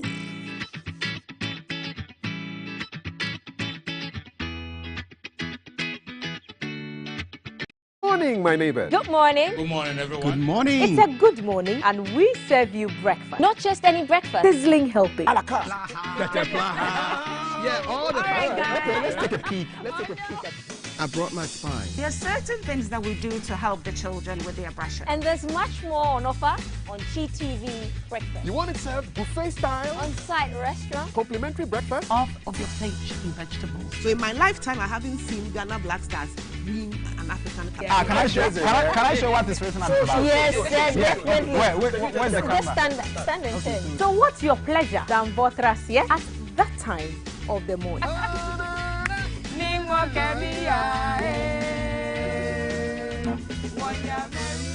So never skip breakfast. On GTV Breakfast. From Monday to Friday at 6 a.m. We've got you covered with a trusted team.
morning. It's a good morning, and we serve you breakfast. Not just any breakfast. Sizzling healthy.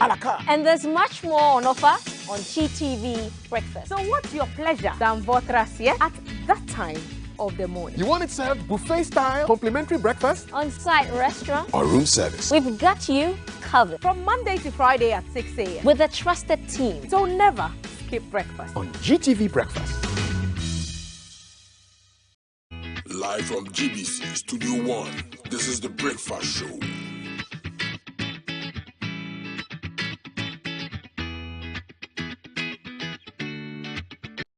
Live from GBC Studio 1, this is the Breakfast Show.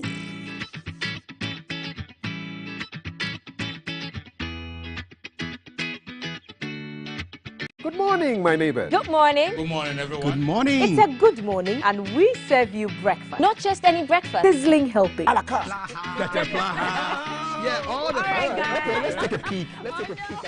I brought my spine. There are certain things that we do to help the children with their brushing. And there's much more on offer on GTV breakfast. You want it served buffet style, On-site restaurant. complimentary breakfast? Off of your plate chicken vegetables. So in my lifetime, I haven't seen Ghana Black Stars win an African Cup. Can I show what this written about? Yes, definitely. Where's the camera? Stand and turn. So what's your pleasure than Votras at that time of the morning?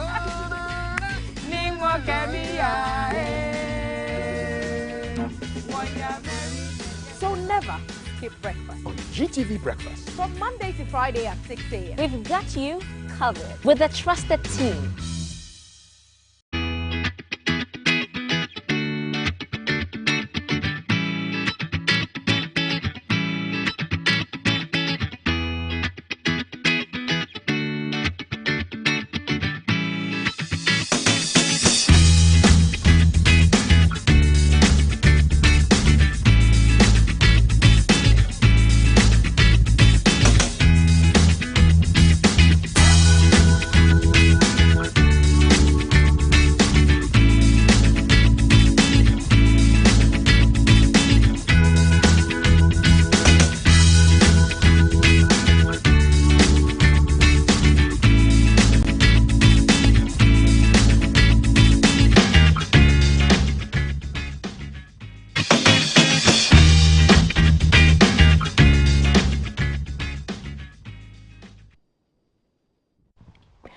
Good morning. Welcome to my side, the warmer side. So I'm really excited because apart from the fact that on Friday all roads will be leading to, we are going to the theaters, we're going to watch a movie called Terminus. Apart from the fact that we're going to talk about the movie, and I'm excited about the movie and the concept, I'm excited about who I'm going to be talking to. I mean, there are two gentlemen, but crashing on one, the older one. And this man is 73 years. I grew up watching him on the screens, especially on GTV, and you guys won't believe how amazing he looks. I'm going to be talking to the legendary Fred Amugi. He's sitting right beside me. And then with Fred, I have Abu Idris. He is the producer, writer for the movie Terminus. And so, director as well. 3 in 1, back to back. Yo, hats off to you. And so, welcome, gentlemen, to the yellow couch. Thank you. Uncle Fred. See, at GBC, we like to call people by uncle. So I'm going to stick to Uncle Fred. Uncle Fred, you are 70. Abu Idris, hold on a second, okay? Let me talk to the person I'm crashing on right now. He's 73 and he has... Uncle Fred, where have you been, please? Nowhere, still in Ghana. Yeah.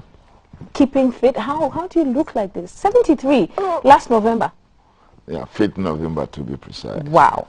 So how have you kept this healthy and this fine? When you are happy, when you laugh, when you smile every day. And that's it. It's just good vibes. Sure. Wow, I'm tapping into it, please. Tapping into it. I want to be like you when I'm 73 years. Uncle Fred, what do you think about the current state of our movie industry in Ghana? What are your genuine thoughts? Well, like any institution, like any institution, there's a lean season, there's the good season, and sometimes industry in Ghana in particular goes, down the valley with such speed that you ask yourself, is it ever going to climb back to the mountain? Yeah. And from what we see in the industry now, things are beginning to prop up again. Pick up, yeah. Terminus is one example that I'll talk about. That there's no need to talk about terminus, but to see terminus. And that's and that will tell you that the industry is as good as it was in the olden days. You see, marketing has been the problem, making everybody, squeeze into a corner. But now, things are beginning to resurface. And after watching Terminus, I keep saying Terminus, you see that, yes, we are still in good business. Okay. Yep. Okay, so we are going to take your word for it. Sure. We are going to take your word for it. Who do you play in Terminus? I played an army general. Yep. The Minister of Finance. Sure. Army General. Uncle Fred, what's the line you remember from, No, let's not go there for now. That was in 2018, right? 2019. And, it's yeah. No. A lot of water has gone under the bridge. No, I can't do that to you. I can't do that to you, no. Did I have a favorite line probably I wrote for him? Your favorite line you wrote for him? The character's favorite line. Okay, the character's favorite line. Where he told the Madam President, I'm quoting, I propose a GB to an 8SS strike to neutralize on their location to neutralize all threats. And you remember that because you wrote it. He wrote it. So. Any writer who fails to remember lines he or herself wrote would not be a good writer. Yeah. Sure. Okay, so how did you come up with the concept and the inspiration for the movie, especially the title, Terminus?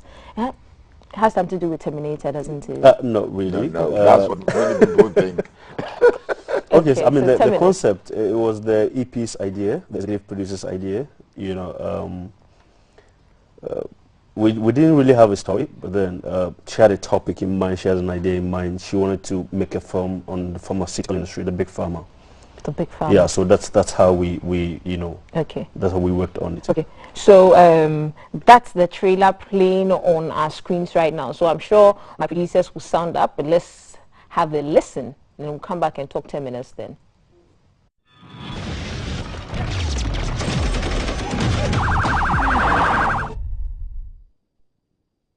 A patient cured.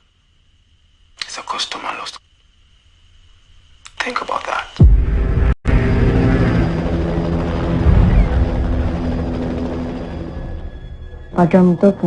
Pinocchio. They don't create medicine to cure anymore. They create customers to sell to. They sell death at affordable prices to the poor, getting richer at the expense of our sufferings.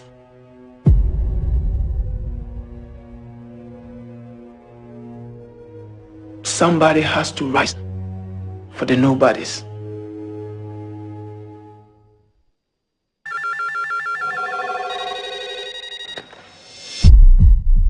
Oh boy, you have shaken the wrong table. You have no idea what's coming.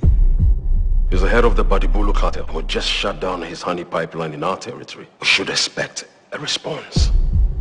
And it won't be friendly.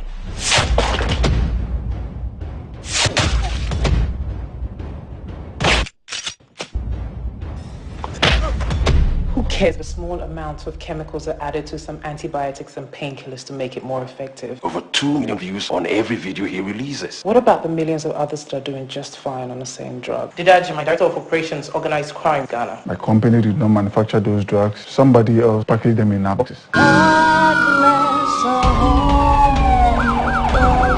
Afghanistan, hello casting, Iraq, weaponry, hell.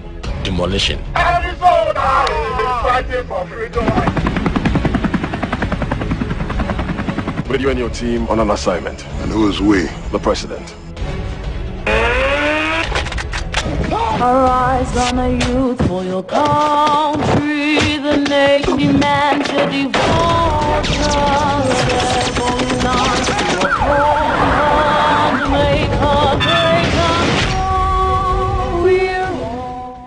Wow, this is a proper action movie, Idris. Sure. Thank you. Okay, so I saw one guy who just, a police guy who was shot. Like, how did you go about the technicality, putting together the logistics? I'm glad you mentioned technicality. Yeah. That is somebody's area when it comes to filmmaking. Yep.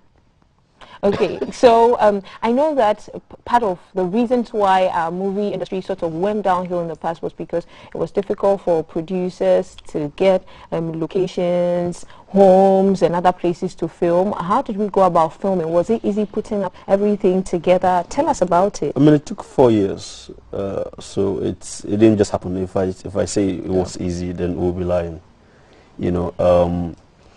Because there's a reason why Ghanaians don't attempt action movies, because we don't do them right. So that's why on Terminus we spent the first 3 months. We don't have the technical people. we actually had actors, the casts, who were total amateurs, trained for 5 months so they can fight like professional combat tacticians. Wow. That was time and money. Yeah, you know, the whole filming. So everything took 4 years. So no, it wasn't easy. Yeah. And how did we go about casting, and why did you decide to pick Uncle Fred? Okay, I mean, so MK casting, Morocco was in charge of the casting, but I approve all the, you know. We had certain roles, it had to be certain people, like the Army General, Major General Nuhu, had to be Uncle Fred. But we needed the experience, some of the delivery, and, you know, the command, it had to be people like Uncle Fred. That's why he played that role. And every other person, you know, who played any other role. Yeah, I've seen a couple of people there. What part did Oscar play? Oscar is a favorite of our Oscar actually played a presidential candidate who lost to a young female president. You know, but leading by example, she brought him on the team. This is what we're trying to tell Ghanaians. We don't have to be enemies. It can be done. We need to do this together, regardless of your party. Yeah. So we are actually communicating the new narrative, what Africa should look like. Yeah. Okay. So at the end of the day, when we buy our tickets and come and watch Terminus, what lessons do we take home, Uncle Fred? A lot of lessons. It's all about fake drugs. Especially in the times that we are in. And we want to tell the public that, hey, watch out. Things like these are there. You know, don't just... That's why it is not too good to buy over-the-counter drugs. Yeah. A doctor must necessarily prescribe something for you. So don't just buy anything because you just want to be healthy. At the end of the day, you rather buy death. I think there was a line that said that death is sold to the poor at a very cheap price. Yeah, so you do remember the line? Yes, you do remember the line. Sure. So that is it. Right. So Uncle Fred, being a seasoned actor, what are some of the lessons, perhaps tips you would share with the younger ones, especially since the movie Terminus had pretty amateur actors and actresses in there, Uncle Fred? Well, there are a lot of these up-and-comings. When you talk to them, they listen. Those who, you know, think they are there because they've been seen once or twice will never get there.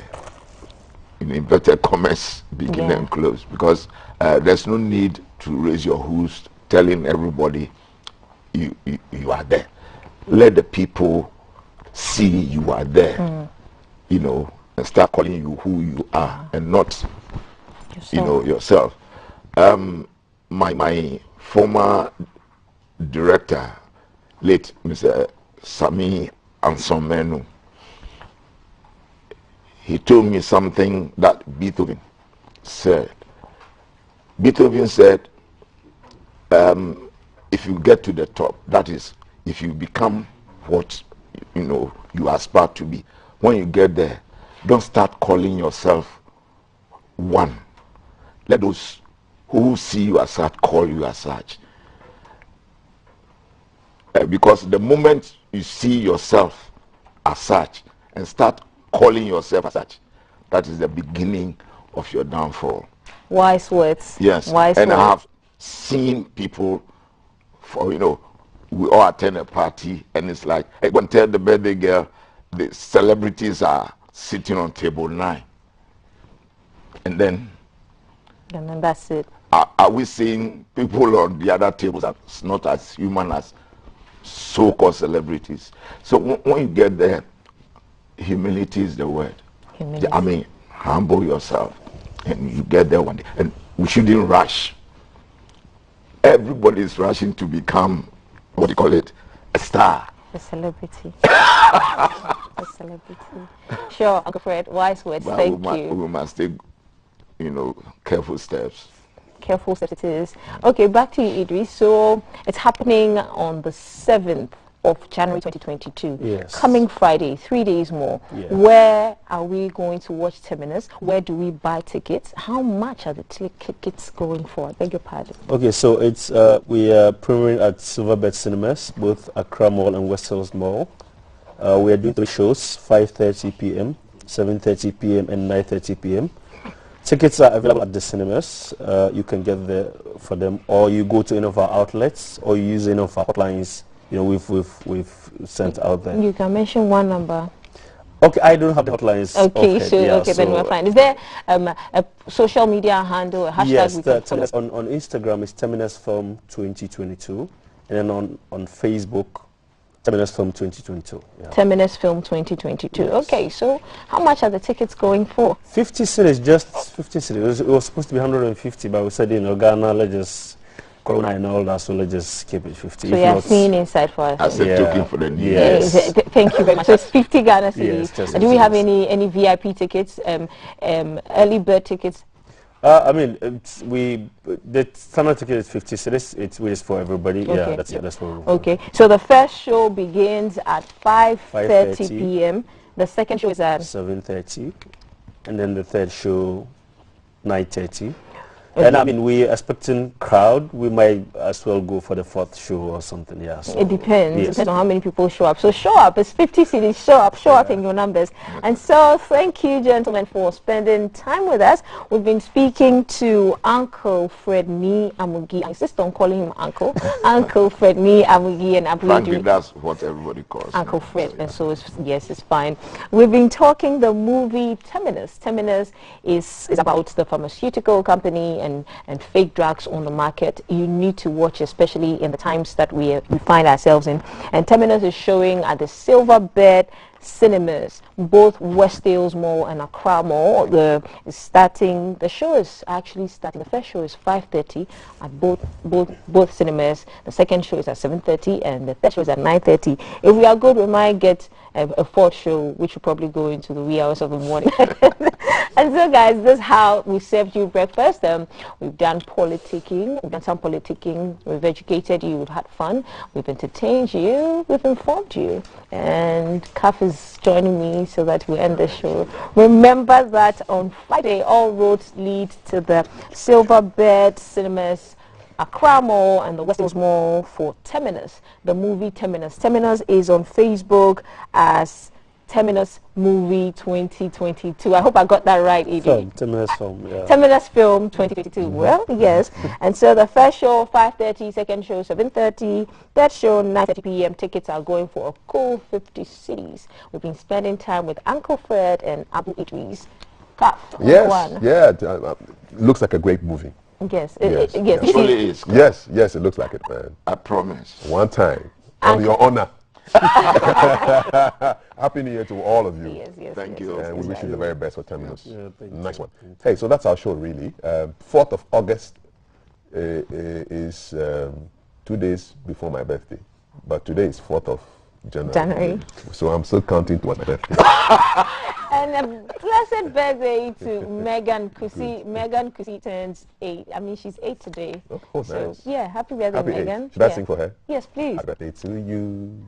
Happy birthday to you. Happy birthday, dear Megan. Happy birthday to you. From Uncle Calf. Oh, thank you, and Auntie Val. One time.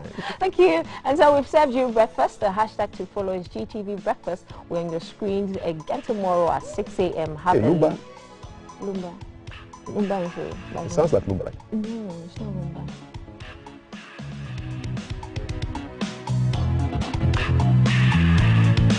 Me and me pray, back off our